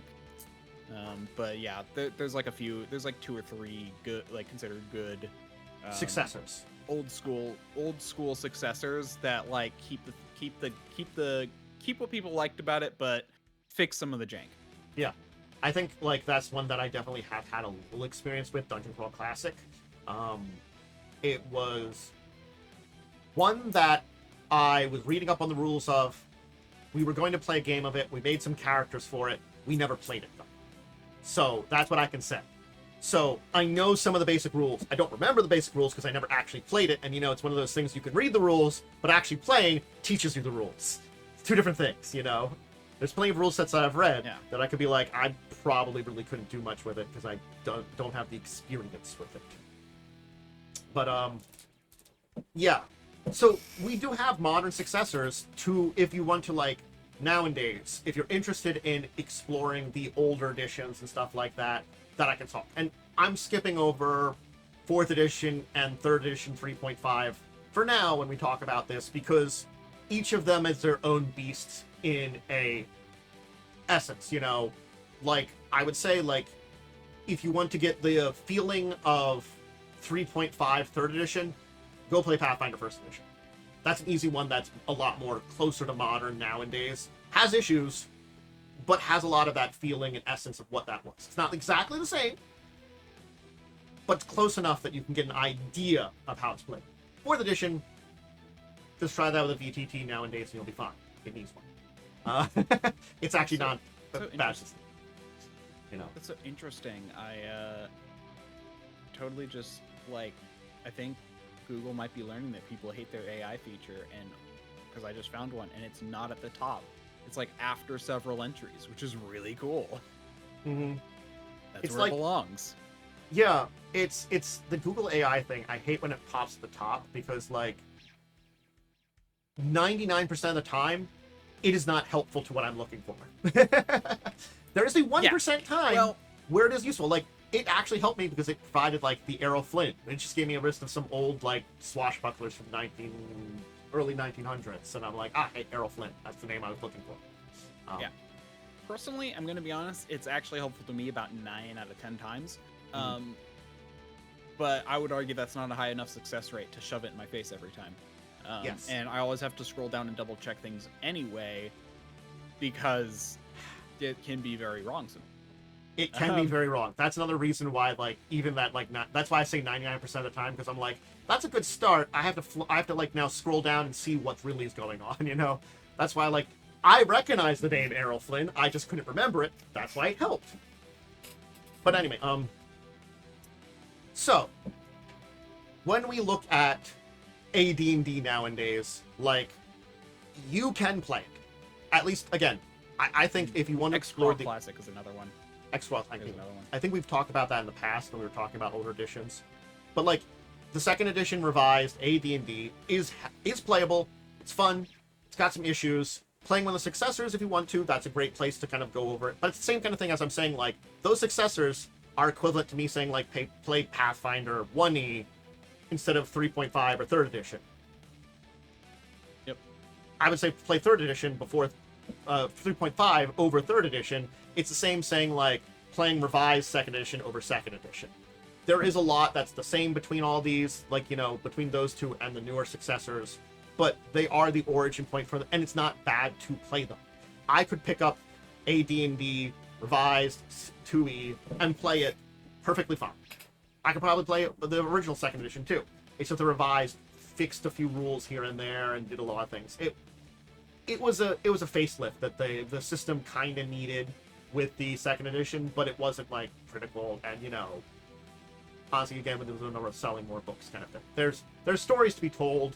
I think it was Matt Colville did a very deep dive into the editions. I would recommend Matt if you want to like learn about all the different editions and stuff like that. That's a very good video to dive into that. But yep, this is one of those things is I would actually recommend at least one point in time, if you are a person that wants to explore more RPGs, trying an older edition like this. And I think the D&D older editions, probably of old editions, probably one of the most Old School Essentials, that's another one. Sorry, I'm trying to like remember a lot of these. Yeah. I think the AD&D 2nd edition pair, like when I think about old editions of games, this is probably one of the most user-friendly. Like if I compare this to like the first editions of World of Darkness, of Shadowrun, of Earthdawn, a lot of these older games that have been around for a while, probably even Call of Cthulhu, I could point out like the first edition there. It's the thing like AD&D was always the box standard of a lot of TTRPGs. So when we're talking about these old school styles, yeah, it's still going to be the box standard of that era. You know, it was the thing. Everybody else was not maybe basing stuff on it. They were coming up with their own systems, but they were bringing the like styles, some of the ideas, some of the essences of it, and building their own things after it. So it took a long time. Yeah. Like I can say Shadowrun isn't really playable in those early editions in a lot of ways. You can try them out. There's like they're reprinting the first edition, but I would honestly speaking, like if you're talking about playing old Shadowrun, I'd really recommend starting in like 3rd edition, honestly. Not that you couldn't do 1st or 2nd edition, but they had huge issues. They really did. Mm-hmm. Yeah, definitely some of the bigger issues are things like the, there's way too much instant death, in like AD&D. RGM takes out a lot of that, not all of it. There's still ways we could just die instantly, but, there are things like in AD&D understanding the mixed experience. You're going to be at different levels. Because each class has different experience needs. Level drain being an actual loss of level. Yes. I mean, it doesn't come up as much because that's like undead, usually higher level and stuff like that. But it's things like that. Well, we're facing them in our adventure literally right now. wraiths, wights, specters, all do that. Yep. Yeah. No. We actually had someone level drained, literally like 2 sessions ago. It's concepts that exist like this that you have to keep in mind and understand about. And yeah, THAC0 is just addition. It's to hit armor class of 0. All it does is instead of addition. It's subtraction instead of it's addition. Your dice minus THAC0 versus your a die roll plus your hit. Yeah, your character will have a THAC0, and basically, in most times, you are rolling the die, and you have to understand, because that's a hit armor class of 0. Armor class goes down in AD&D. Yep. So you start at 10 and go lower. Yep. So yeah, so the way THAC0 works is a good way if you want to like just think about it. If you were to flip it upside down, which basically 3rd edition did, you instead of your dice minus your THAC0, it's your dice plus your base attack bonus. And then instead of your AC going lower, it goes higher. And that's literally all you need to do to turn it into like 3rd edition. It's interesting that it took them so long to get to that point, but things are weird. You don't always so, and then obviously everyone complained when they changed it, but they stuck with it, and now everyone realizes how much better it is. Mm-hmm. Yeah, because there is a thing where the human brain is much quicker at addition than subtraction. That's why THAC0 is hard for people to grasp. Also, like, I feel like you're calculating THAC0 differently than I always did. That's an interesting one. Because what I always that's the thing. The way they talked about tracking it, I think was very weird. Yeah. But like, if you break it down, what I just told you is the quick way to do it.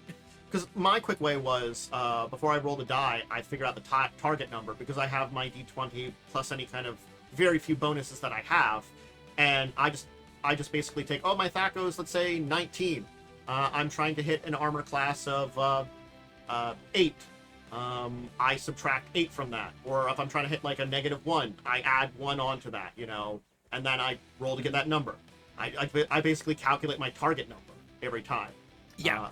So mathematically, so you can do the exact same thing. If you roll the die, subtract your THAC0. If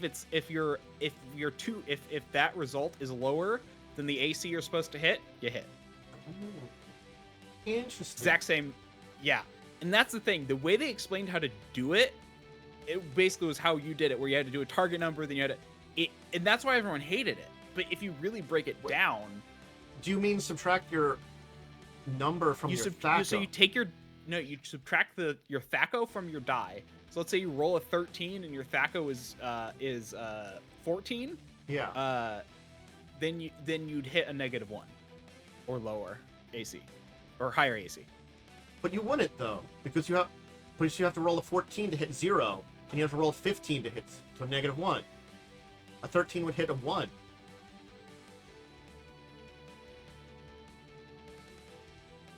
No. Yeah. So you want to get higher numbers. THAC0 goes down because your two hit AC 0 is 14, meaning if you roll a 13, you hit -1. No, you have to roll a 15 to hit -1. Am I getting something? Hold on. Let me. I'm just gonna bring up the game and see how it works, because again, and this is why it's more confusing, because like people's brains just don't. Because it's always still been a roll a higher die, because THAC0 goes down, it becomes easier and easier to hit armor class of 0. Because it used to be a fighter, level 1 character, THAC0 20.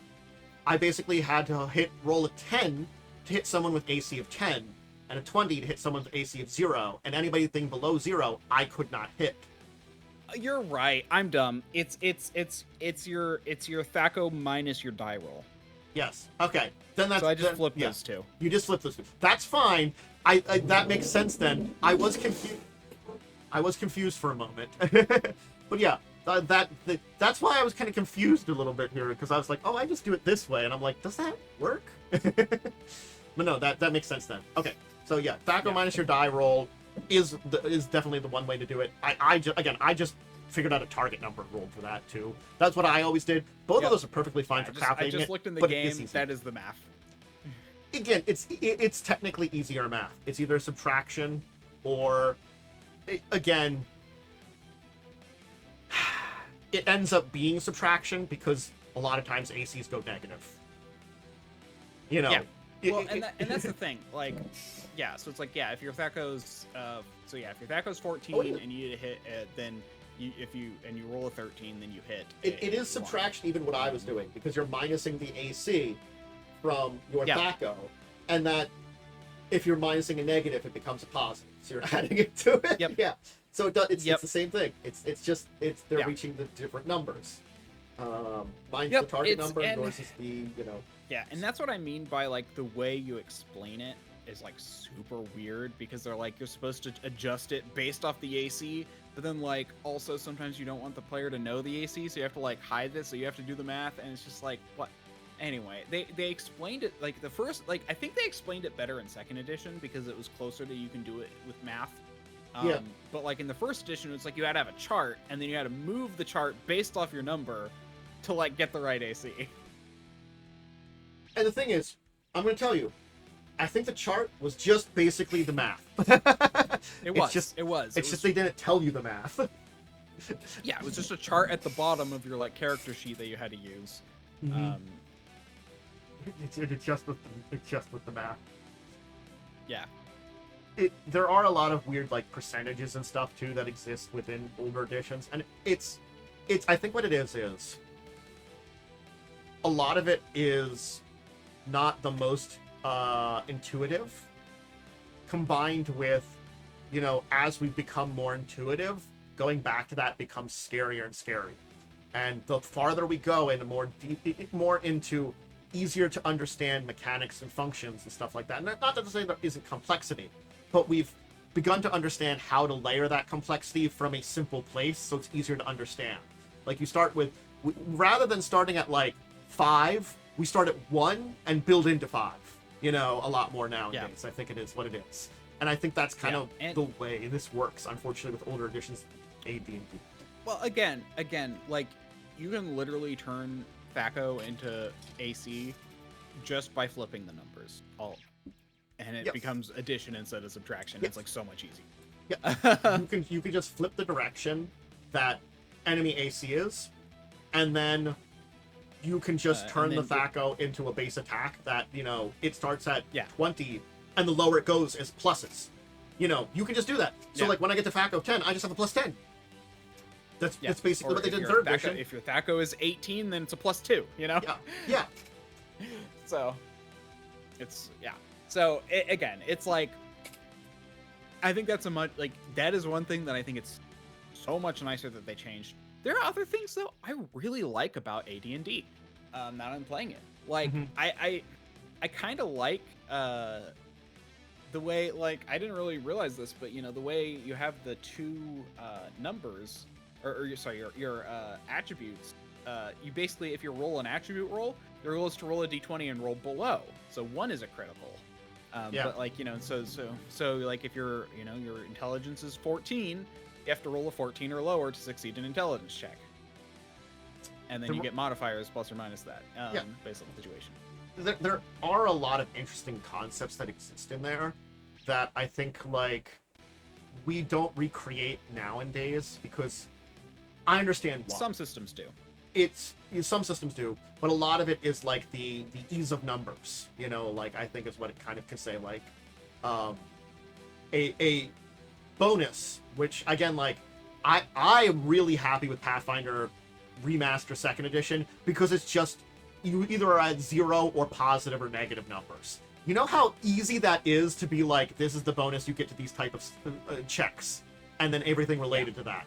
That is so much good numbering, that I think like when they, in 3rd edition, I understand why they did that kind of number stuff, but making it on base 10 was, I think, just, it created its own confusion by 3rd edition that has like, we're still suffering from it today in 5e, Granted, there's just nice charts, so you don't have to do the mental math, but it was just take your ability score, subtract 10 divided by 2, round down.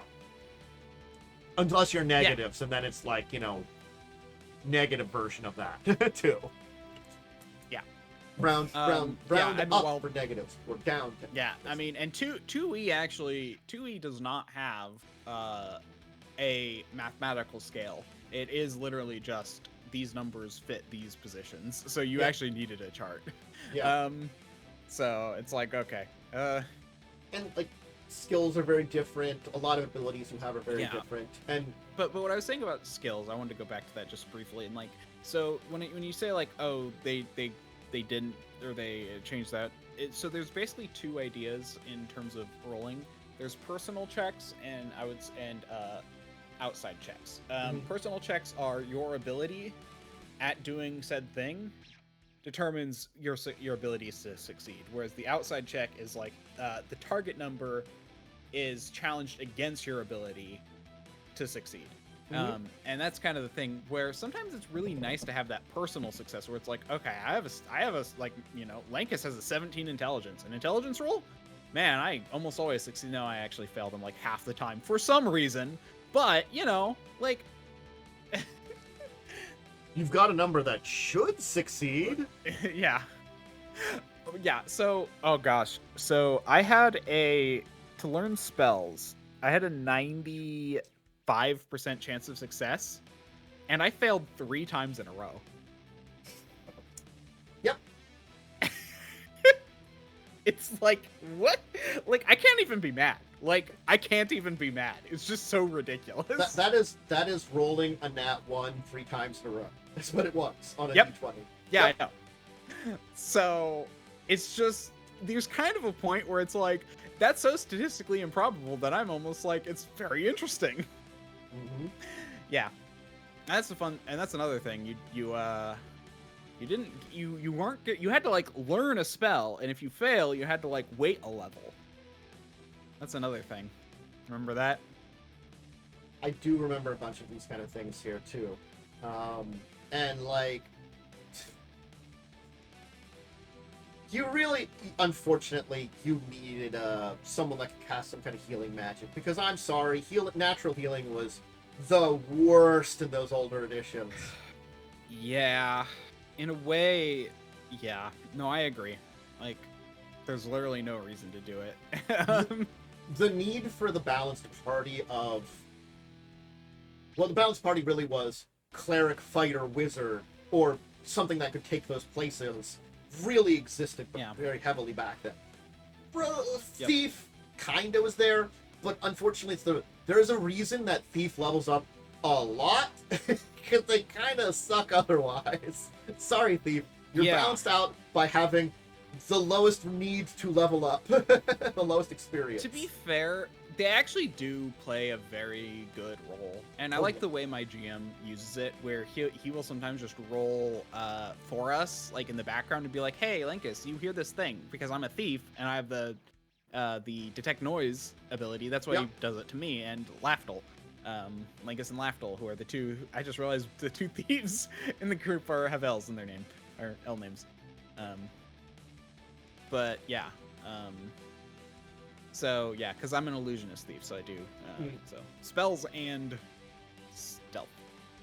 Again, like, these systems aren't necessarily bad for a reason. No, I actually like like a wizard. Yeah, a wizard levels very slowly, but a wizard is very powerful. You know, and yeah. By the revised, do they still have a lot of like? By revised, I can't remember if they still have species. You can only play certain things for certain classes. They do. That's why, as a gnome, I'm an illusionist, because that's the only specialization I can get. I can pick as a gnome. It's just a wizard or an illusionist. I'm trying to remember the cutoff of when you no longer played as your class, your species. My class is elf. Oh yeah, no. So your class being species is only 1st edition. 2nd edition separated those two out, but still restricted your class based off your species. Yes. Also, you could multi-class, but couldn't dual class, I think was one of them, or... Yeah, I have no idea what dual classing is still. I tried to read through that, and I got so confused. It's a human-only thing. I think you can still multi-class as a human, which is the easier thing to do. But you could also dual class, which is kind of playing both of them at the same time.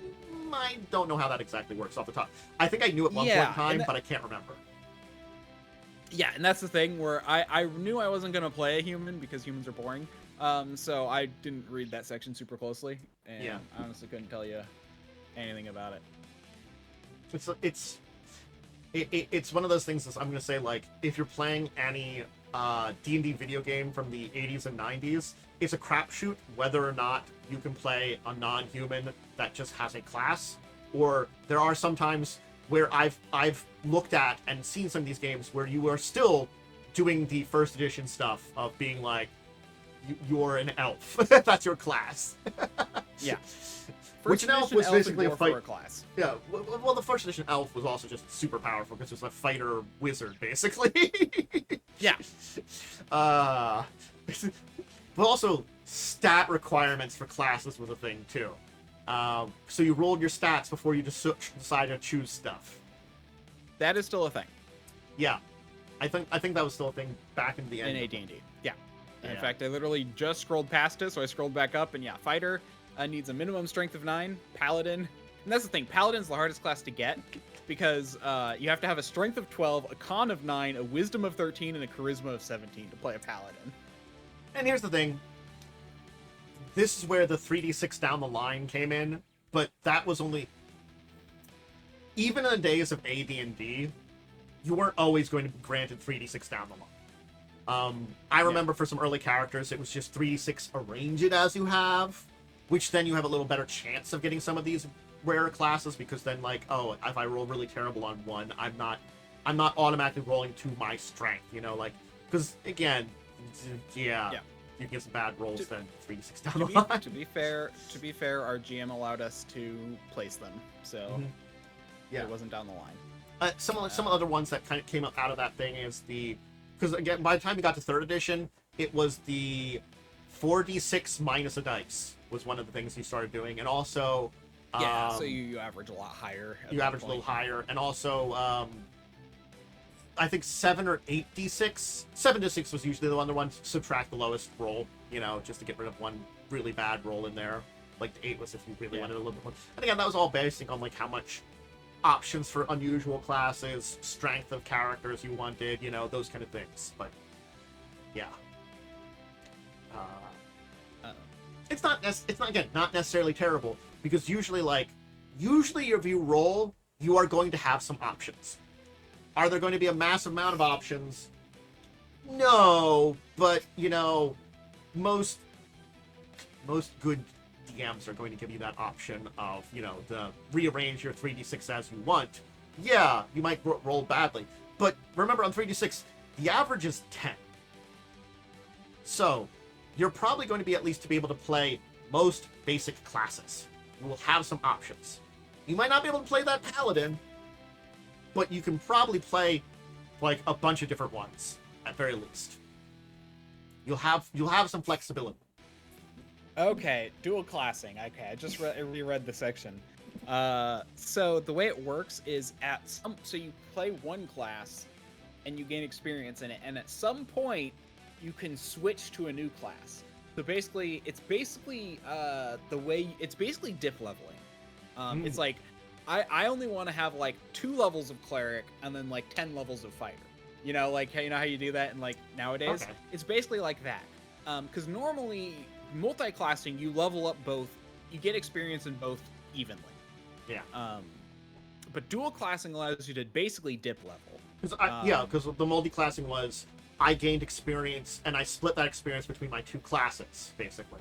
Yeah. So like if I would gain 100 experience, I'm getting 50 to both my classes. Yes, they're leveling up slower, but that means I could gain, you know, I'm gaining the same amount of levels regardless, you know, along in the end. Yeah. I'm getting the same amount of experience.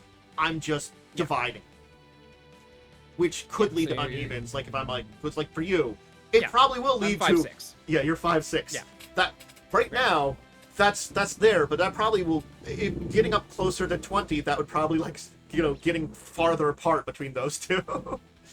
Yeah, I mean, to be fair, so that's the one thing about 2nd edition as is, because technically each different races have different level caps for their stuff, like humans 20 and all. But I do like what my GM said. It's like, yeah, if we ever get to that point, then maybe I will just remove that restriction. But I haven't had to think about it yet, because despite the fact that they've been playing for like 7 years, no one's reached that point. It's older editions. Again, it's, as you said, even removing most of the instant death things, there are instant death things. It is a much more deadly system. It's a much more brutal system. It is a system where, you know, the threat of death is larger. And I'm not saying, like, you know, modern day games don't have that sometimes, but there's a lot more safeguards in place nowadays than there was beforehand for, like, you know, making it like, you know, again, a lot more average threats could kill you in the old days. Bigger threats kill you nowadays, I think about it. So it's, if you die, you're more likely to die in a cinematic way nowadays rather than a, you know, Jimmy the Goblin just stabbed me in the back and I die. That's highly unlikely nowadays. He got a backstab, which happened to do, and he rolled high on my damage, and then he did his 3 times damage, and now that's the other thing too. Like, backstab is just a multiplier. Yeah, it's a multiplier, and then you also I crit a backstab. You know, it's like, oh, yeah, you explode. The guy crit a backstab on you. You've exploded. Yeah.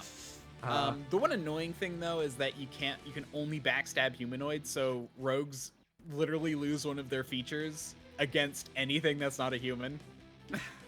Again, it's the rogue, but I think it was thief. Was it still thief in AD&D there, or did they change it to rogue? It's rogue. So rogue is the main archetype, but the actual class is thief. So there's thief and bard are both under rogue. Okay, yeah, that's right. I was trying to make sure of that because I know I kind of remember when it changed over from thief to rogue. Also, it's another one of those things. Yeah, because I'm an illusionist thief, but technically, because I have the class thief, but yeah, there's like rogue, which have 2 classes based on it. Yeah, you basically their own things. You have upper classes and like subclasses versions of them. Like I think like paladin's a sub of fighter technically or something, isn't it? Or is it warrior? And like fighter and paladin are druid is a sub of priest, and paladin is a sub of paladin, and ranger are a sub of fighter.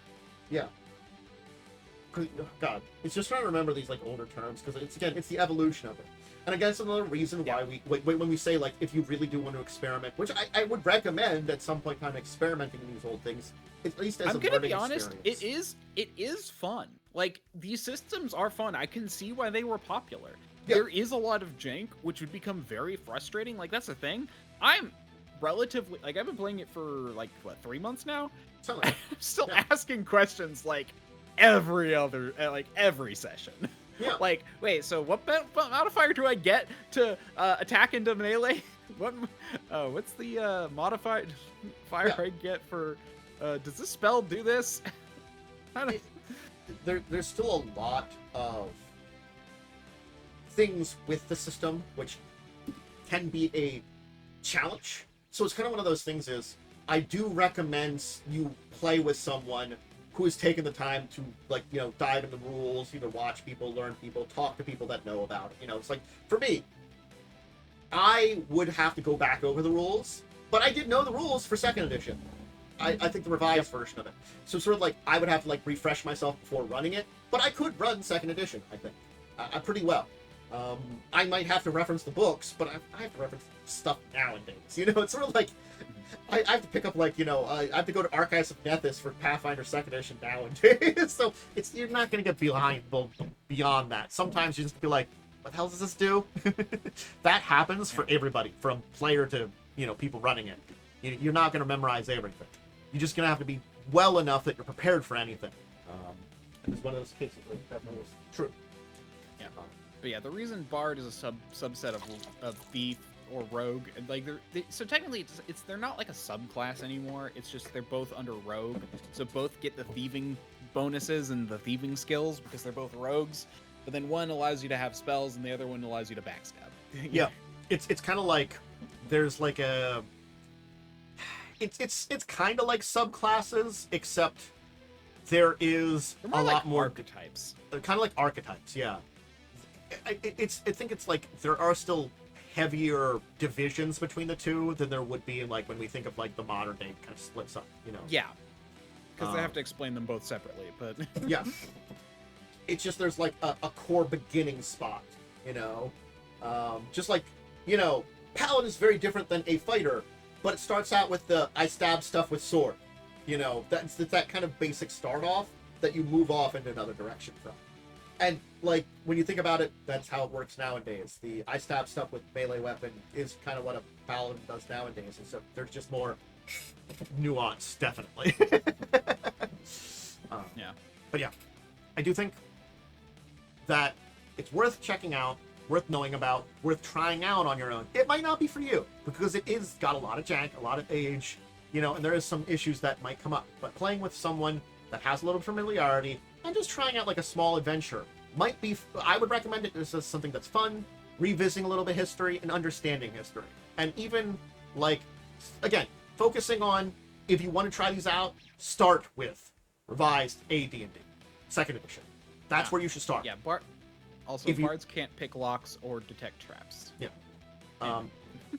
After that, then if you want to go back to AD&D 1st edition, original edition, or D&D basic and all of its offshoots, I would say after that, you know, because basically D&D did have a split between editions that were 2 different versions of things that existed for a period of time that came back together with revised 2nd edition AD&D, combining the 2 of them together. But, you know, you could experiment with these 2. I'd say start from there, and if you want to try those older ones after that, because even those older ones, because I played a little bit of one of the basics versions of it, the Black Box, for a little bit, and that is even older there, and even more basic kind of version of stuff. That is fun, but we are taking a step back in time even before there, and it's sort of like you want to get used to it before you try that out, because it is, I would not recommend diving that far back off the top of my head as someone that has played it, you know. Yeah, I'd say it would be fun. I mean, you know, if you liked trying it out, you know, trying out 2nd edition, want to try out one of those olders, go ahead. Just, you know, take steps back. Yeah, I remember a description. I'm honestly not going to give the YouTuber credit because he turned out to be a real bad person. But yeah, he explained it, and it was like, he talked about it. I was just like, and it's like, yeah, okay, that's very interesting. Like the way he described first edition. I might as well just say it's Pro Jared, who, if you remember, do you know who that is? Yes, I know who he is. Yeah, so he very interesting. Of first edition. I'm just gonna kind of say that about this one. That was one of those interesting situations where I'm like, it wasn't. There's a lot of things going on there that were kind of weird and bad. And yeah, they were bad on multiple levels, and honestly, like the whole problem with him and his wife, it's like his wife was also just as bad. Like that's the thing, if you look into it, like she was bad too. That was such a mess. I think things, and there's a couple things that have happened in the content creator space that you have to understand the people you're kind of going for, and you have to look at what, not only like what is being said at the time, but what happens afterwards. Like, you know, there's a reason that like some people are not around anymore, and like, you know, I can say right now, I do know that he is still around, but like if you do not like him for what happened, that's fine. That was some big things that happened there. There's some people that have done a lot worse, but even people like him or people that have done worse things can sometimes have good opinions or good information for you. So no, I agree. And that's the thing, like he sources, made good videos. Yeah. And that's what I'm just saying, like if you're looking up a source and you come to like him, don't be against listening to his information. You know, at this point, listening to one video is a lot different than, you know, watching all of them, you know. So I mean, especially since that was like the video I saw was way before he did any of that weird stuff. Mm-hmm. So again, like, just, you know, definitely there are people that are very good and knowledgeable. I would recommend, like Matt Koval has a lot of great videos. Though he does a lot of stuff on more modern stuff, I like D&D Shorts, Nerd Immersion. They do a lot of great videos on different topics and stuff like that. So I think those are the 3 big ones that I think. Matt Koval's the one that would go back and has talked about some of the older stuff. I'm sure I can come up with some other people that I would recommend. Matt Koval's overview of all of the editions is honestly the best if you just want to get like how it progressed and how it moved through all of the ages. I honestly think that's an amazing movie. That's probably one of the best ones. But even like a lot of these people will have points that you can kind of like look at for information that can be helpful if you're exploring older editions. And again, as I've said now, exploring 3rd edition to Pathfinder is its own beast, and exploring 4th edition is their own beast. But like, basically, from the original edition to AD&D to advanced 2nd edition AD&D, there is a through line for all those editions. Even with the split, there is like a similar DNA between all of them. That DNA is there at 3rd edition, but it changed very heavily. Because this is going from TSR to Wizards. So that's why I'm considering these kind of like different DNAs. And that's why I'm saying like, hey, if you're going to go back to the 3rd edition era, start with Pathfinder 1E. And then if you want to move back there. If you want to go back to 4th edition, just go back to 4th edition. Yeah. If you want to go back to the AD&D, back to the 1st edition original stuff, go back to revised AD&D. And then go back from you know. Yeah. In general, it's usually a little bit better to go backwards when trying to learn an RPG, start at the more recent version. Sometimes that can be complicated, like, what the heck is going on with Traveler? That's a nightmare I learned about at one point. Yes. The Traveler, like, you talked to me a little bit, we've talked here at least a little about it. It's a nightmare, it sounds like, you know? Yeah, like, right now, Mongoose Traveler is the prime, though, so, like, honestly, I think the best version would be to mix Mongoose Traveler and Mongoose Traveler 2nd edition.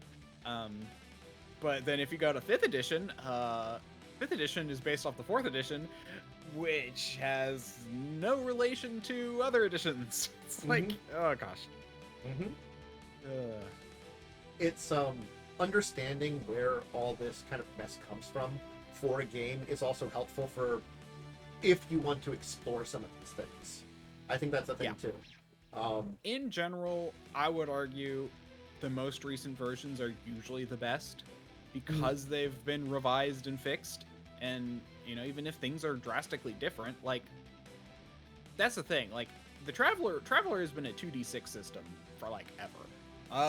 You know, I think granted, there was a 1d20 version that was made. I think with leveling systems and everything, and I'm just like, okay, this is interesting. I think it's also good to talk with people about when it comes to editions. Like, for me personally, I can give a breakdown of both a lot of World of Darkness systems and Shadowrun systems by edition. Like if you talk to me about Shadowrun, I can say, like, if you want something simple, go 6th edition. If you want the full Shadowrun experience, go 5th or 4th edition. They basically have just different character creation. That's pretty much the differences. I can say that. Like 5th edition, I think, is a little bit more streamlined character creation. 4th edition is just a little bit more open-ended character creation, but both are fun. You know, going back, the other ones, 3rd edition was basically the predecessor for 4th and 5th, and then 1st and 2nd are their own beasts. World of Darkness. 5th edition is fine, but 5th edition World of Darkness basically is very much toned into certain types of gameplay when it comes to World of Darkness. If you want to explore the full breadth of it, I would say the 20th anniversary stuff is the best place to explore the full breadth of types of gameplay. You know, playing 5th edition Vampire is fine if you want to play a game that's very much based on the you versus the beast within you. But if you want to go back into like the more politicking version of Vampire, go to V20. You know, that's what I can recommend. And V20 is the best version of that first set of gameplay, the first kind of few editions. It's the ultimate culmination. I'm curious. They made 5th edition very much you versus the beast within you. Does that mean they made the 5th edition werewolf politics? I would only hope, but they went in other.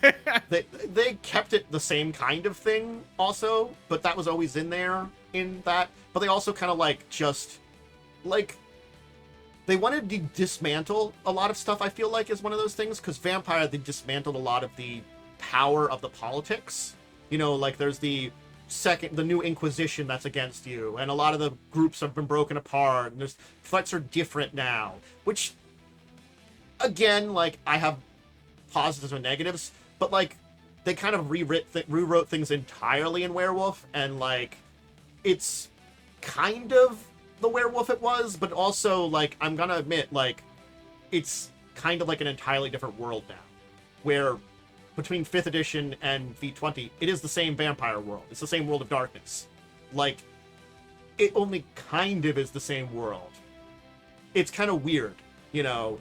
It's they did not rewrite fundamental stuff in vampire. They kind of rewrote fundamental stuff in werewolf. So it makes it kind of like a weird thing to compare it to, you know, in that case at very least. And that's a kind of thing that, like, I don't think the 5th edition stuff for World of Darkness are bad games if you're playing the type of games they are built for. And I'm going to say that there. Or if you just want to drop in and you don't know anything about some of the deeper lore, I don't think they're bad. I think if you are a person coming from the old days, they do tend to shit on your old lore or the older players.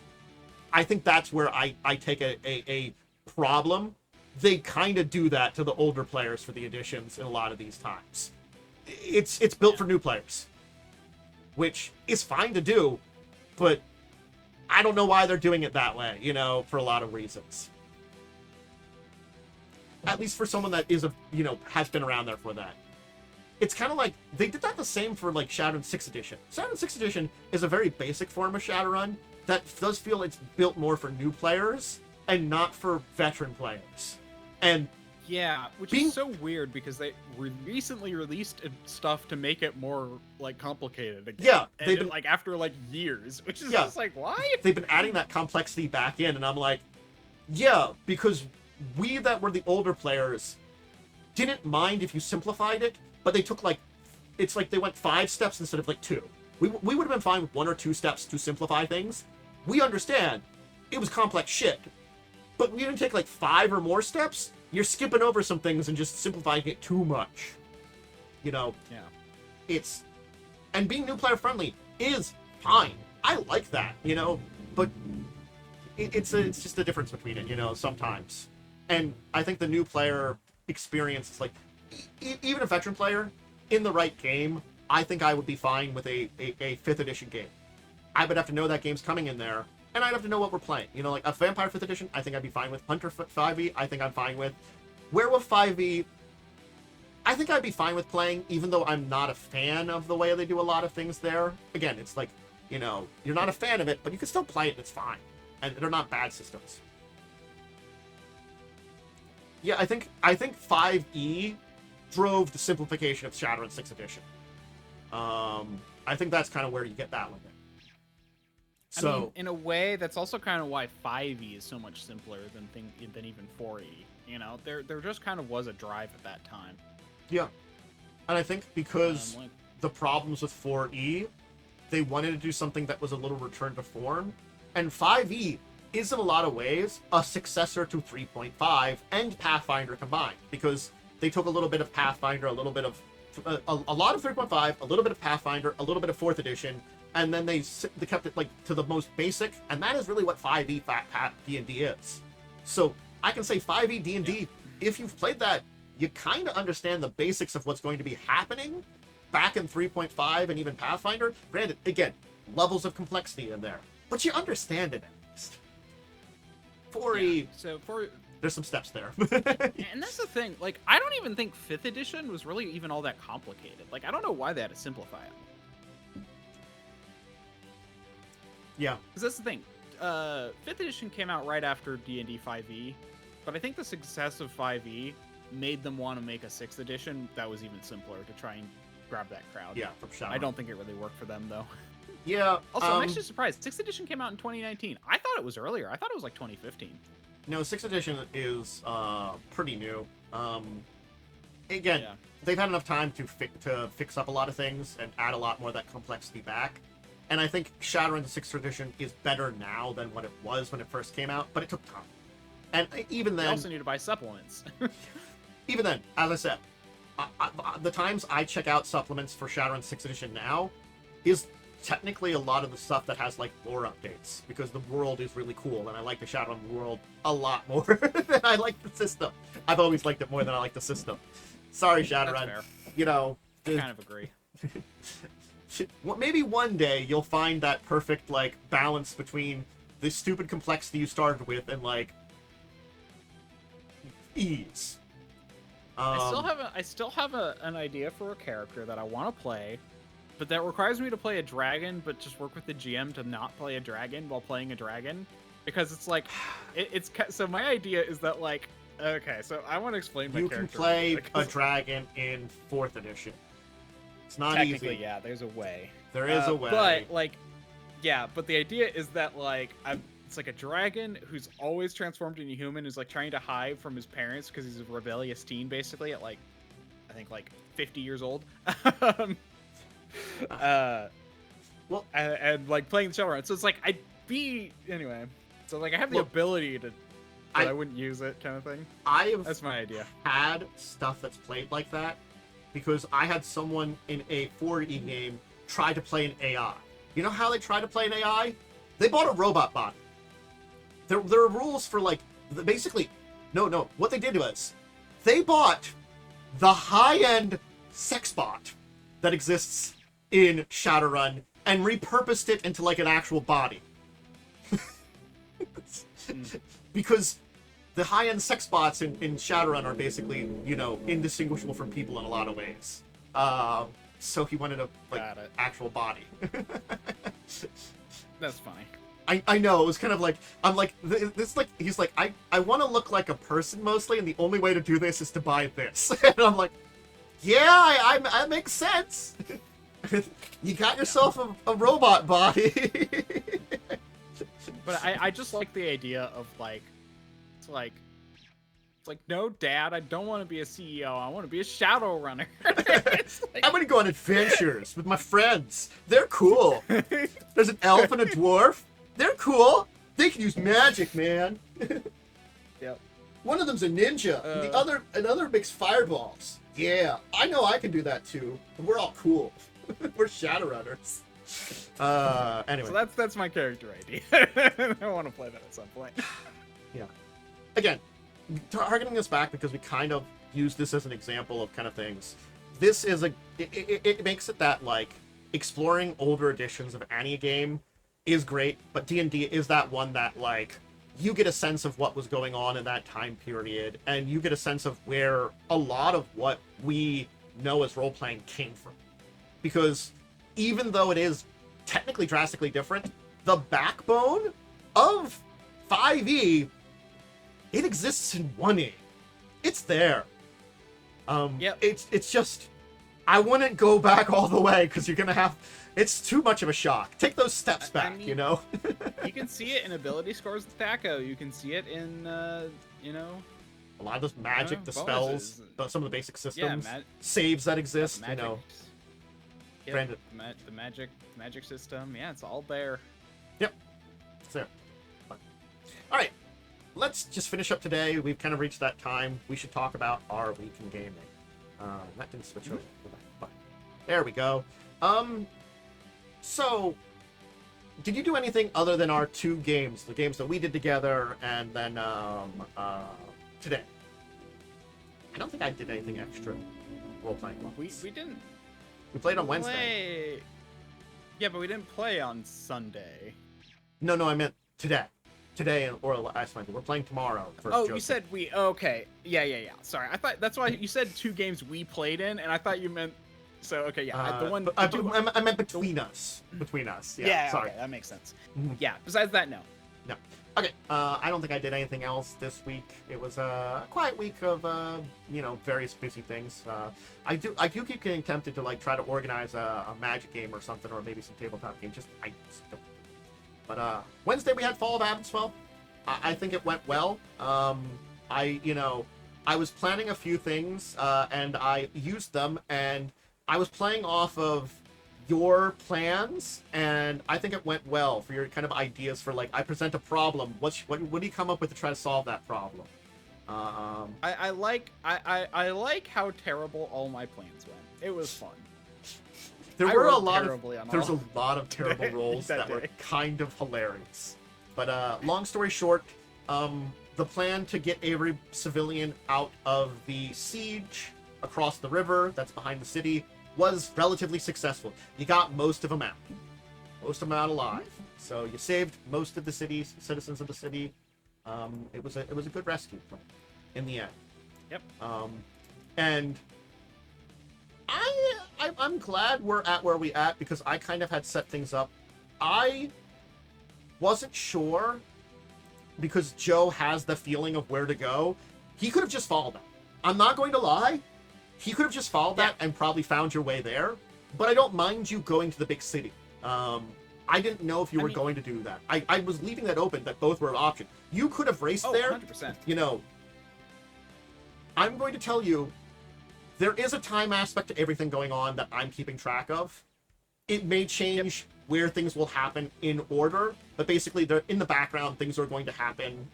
You know, this may or may not, you know, affect, you know, how successfully you can be successful. Your final goal, that may change, you know, that kind of level of things, you know, depending on the background stuff. So, I'll find this interesting. It'll be fun. Yeah, I mean, again, like, I agree that probably the best way, story-wise, is for us to go straight for that, to give us the most time or straight towards the goal, to give us the most time to save people. Because I think that, like, but I think it's also irresponsible of our characters to just leave these people, to, you know, for now, you know, like, oh no, it's a bunch of people, or, you know. No, it does make sense, because you are trying to rescue these bunch of refugees, you know, and I gotta be honest, it's like basically maybe like, well, it's like we said like five, like I was thinking like 5,000 or 6,000 people, and then like a couple of you, like a small handful of actual people guarding them. The amount of like guards, soldiers you have guarding them, like between so there's 6 people with authority that are leading us, like, and then a bunch of guards, and then 10, and then 100 times more people. Yeah, it is not a lot of people that you have, unfortunately. Yeah, but yeah, and I think they could get them set up, but at the same time, it would be nice to use some social abilities in this game. Yes, I understand that, because it's sort of like, you know, you haven't had a lot of opportunities to, so I think it'll definitely have some interesting options in building that, and I'm curious as to, like, the direction you'll go in, and, because again, I kind of, like, gave you a little bit of summary of what's going on in the top-end politics world, but you then have to figure out how you're going to navigate it, and I don't know what you're going to do. I don't know who you want to talk to specifically. I don't know who you want to, like, address. That'll be up to you to determine. And I'll make sure some good stuff's prepared for it, regardless, so you can make some good decisions. See how it goes. But then you had your game that you have earlier tonight. So after last time, where my the whole point of my existence was to keep an illusion up to make it so some of the undead couldn't figure out how to get to us, I basically did almost nothing for the fight while they fought the other side, since they finished off the first side, and then this side they finished off the east side, which now, and I'm like, okay, cool. Also, it didn't help that, oh my gosh, someone used a ring of smoke to try and, like, make it, or like a ring that had an ability that was like cast a smoke screen spell. He didn't realize how big it was, so blinded us too. Yep. And as a ranged person, I couldn't do anything, because it limited our sight to like 2 feet. So only melee was really viable. And I'm a squishy wizard thief. But after that, we explored the North Passage finally some more, now after we killed off all the people. And then, but we found a room, and detecting a trap, we figured out what it was. And then so we spent about 20 minutes trying to figure out how to get past this trap. And then I decided to step in and I saved the day with using Wraith form, which basically puts me on the ethereal plane, so I could walk past it. And that actually gave enough information because when I walked past it, it lit up a rune, but it didn't do anything.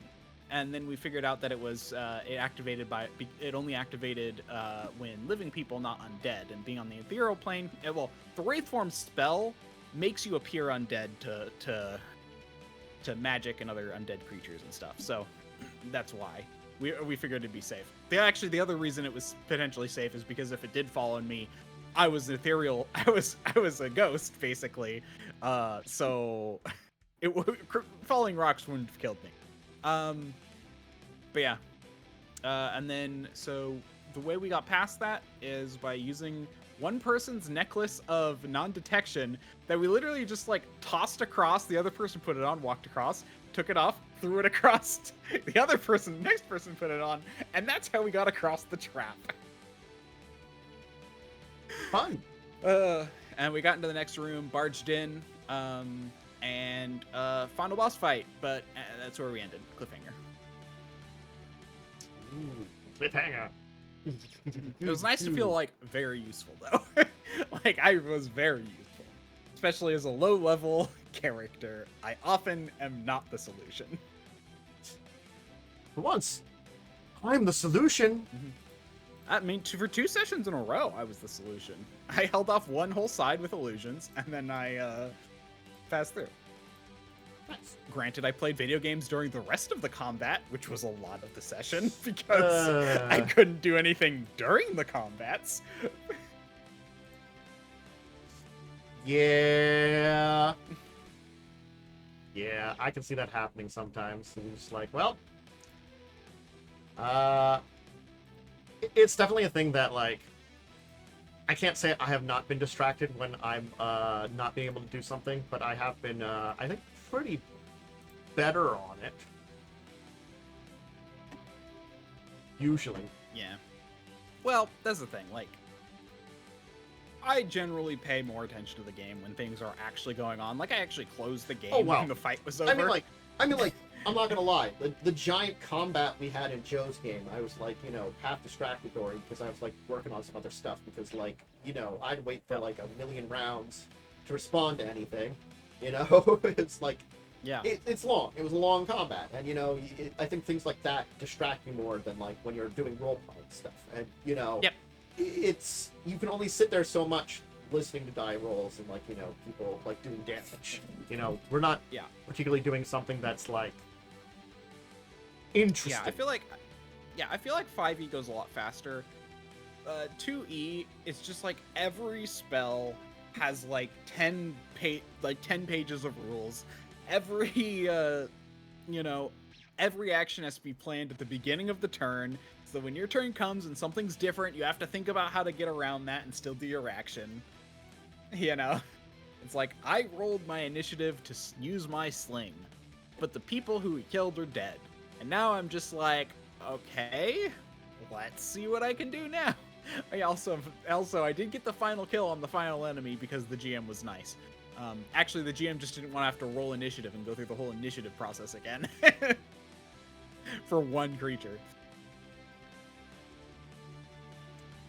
So he gave me the final kill because I would literally missed by 1, and he's all like, you hit. I don't want to make this go in a whole nother round. Yeah. Because that's the thing. Like, the initiative part actually really is in 2e the hardest part, because like you have to because you basically have to plan ahead that like everyone has to like be like, okay, so I'm gonna do this, I'm gonna do this, okay, but I want to do this, so we can't do that. And so it takes a while for everyone to plan their turn, and then when their turn comes, they have to act on their turn based off the current situation. So it's just kind of a whole thing. Yeah. You think planning ahead makes it easier, but not when you have to plan ahead. It's kind of this funny thing where I feel like people in like modern TTRPGs really should plan ahead more, because combat does move a lot smoother. But when you have to plan ahead, it actually makes things move slower, because when your turn comes, you have to like figure out, based on what you said you were going to do, how to do it in the new situation. So It's another thing where it's just like it's harder in some ways. Mm-hmm. There are definitely challenges that exist in that stuff. Man, I remember those days. Those were the good old days. Days. They could have been good and bad. We'll put them as just days. Yep. It's a mixed bag sometimes with those. But okay. Hey, that was our week in gaming. I think we can end up for today a little bit of a. We got some pretty good sessions. Let's talk it. And I think what I wanted to say about AD&D, we did. And again, I threw that on my list, and like I felt like I was thinking about that. I'm like, hey, you've been playing that. I finally have a reason to like pick up this, and I'm not just talking about stuff on my own. You know? Yep. Yeah, no, like I actually have a lot to say about it, and I honestly think it's very enjoyable. I think it's worth doing. I think it's better if you have people who know how to play it. Mm-hmm. You know, because again, it's very complicated, and I feel like also when you're playing second edition, every GM has their home rules. It's just impossible to play without them. Yeah. And hey, the redeem of lore about the Dracovin Empire for just a minute. It's an intergalactic empire that's conquered their universe and hopes to conquer the other ones. And I, as the Emperor, have come here to be kind of lazy ahead of time since I'm immortal and can last forever. And I'm just usually basically taking my time teaching you RPGs about everything and basically about tabletop because that's one of my favorite things to do on my off time. So eventually I'm going to destroy everything and conquer you and make your dimension part of my own dimension here in the Empire. But that's going to be later on in the history there. So for a while there, you're safe. Just, you know, have a couple more years of enjoying tabletop, and then eventually, if you decide to join us, you'll be fine. And you can play some D&D then, while we destroy everything else in your universe. And conquer it in the name of my own. The only form of entertainment will be RPGs.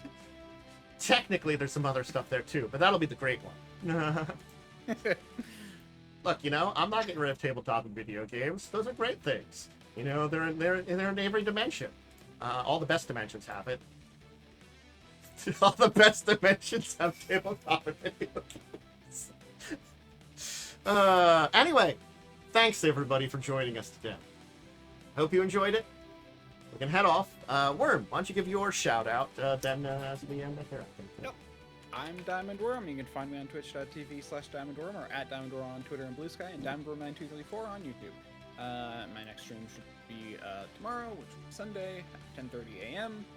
I also stream on Fridays, and keep an eye out for I'll let you know when I actually create that podcast, because I feel like it'll fit well with the crowd who watch the Discussing Tabletop.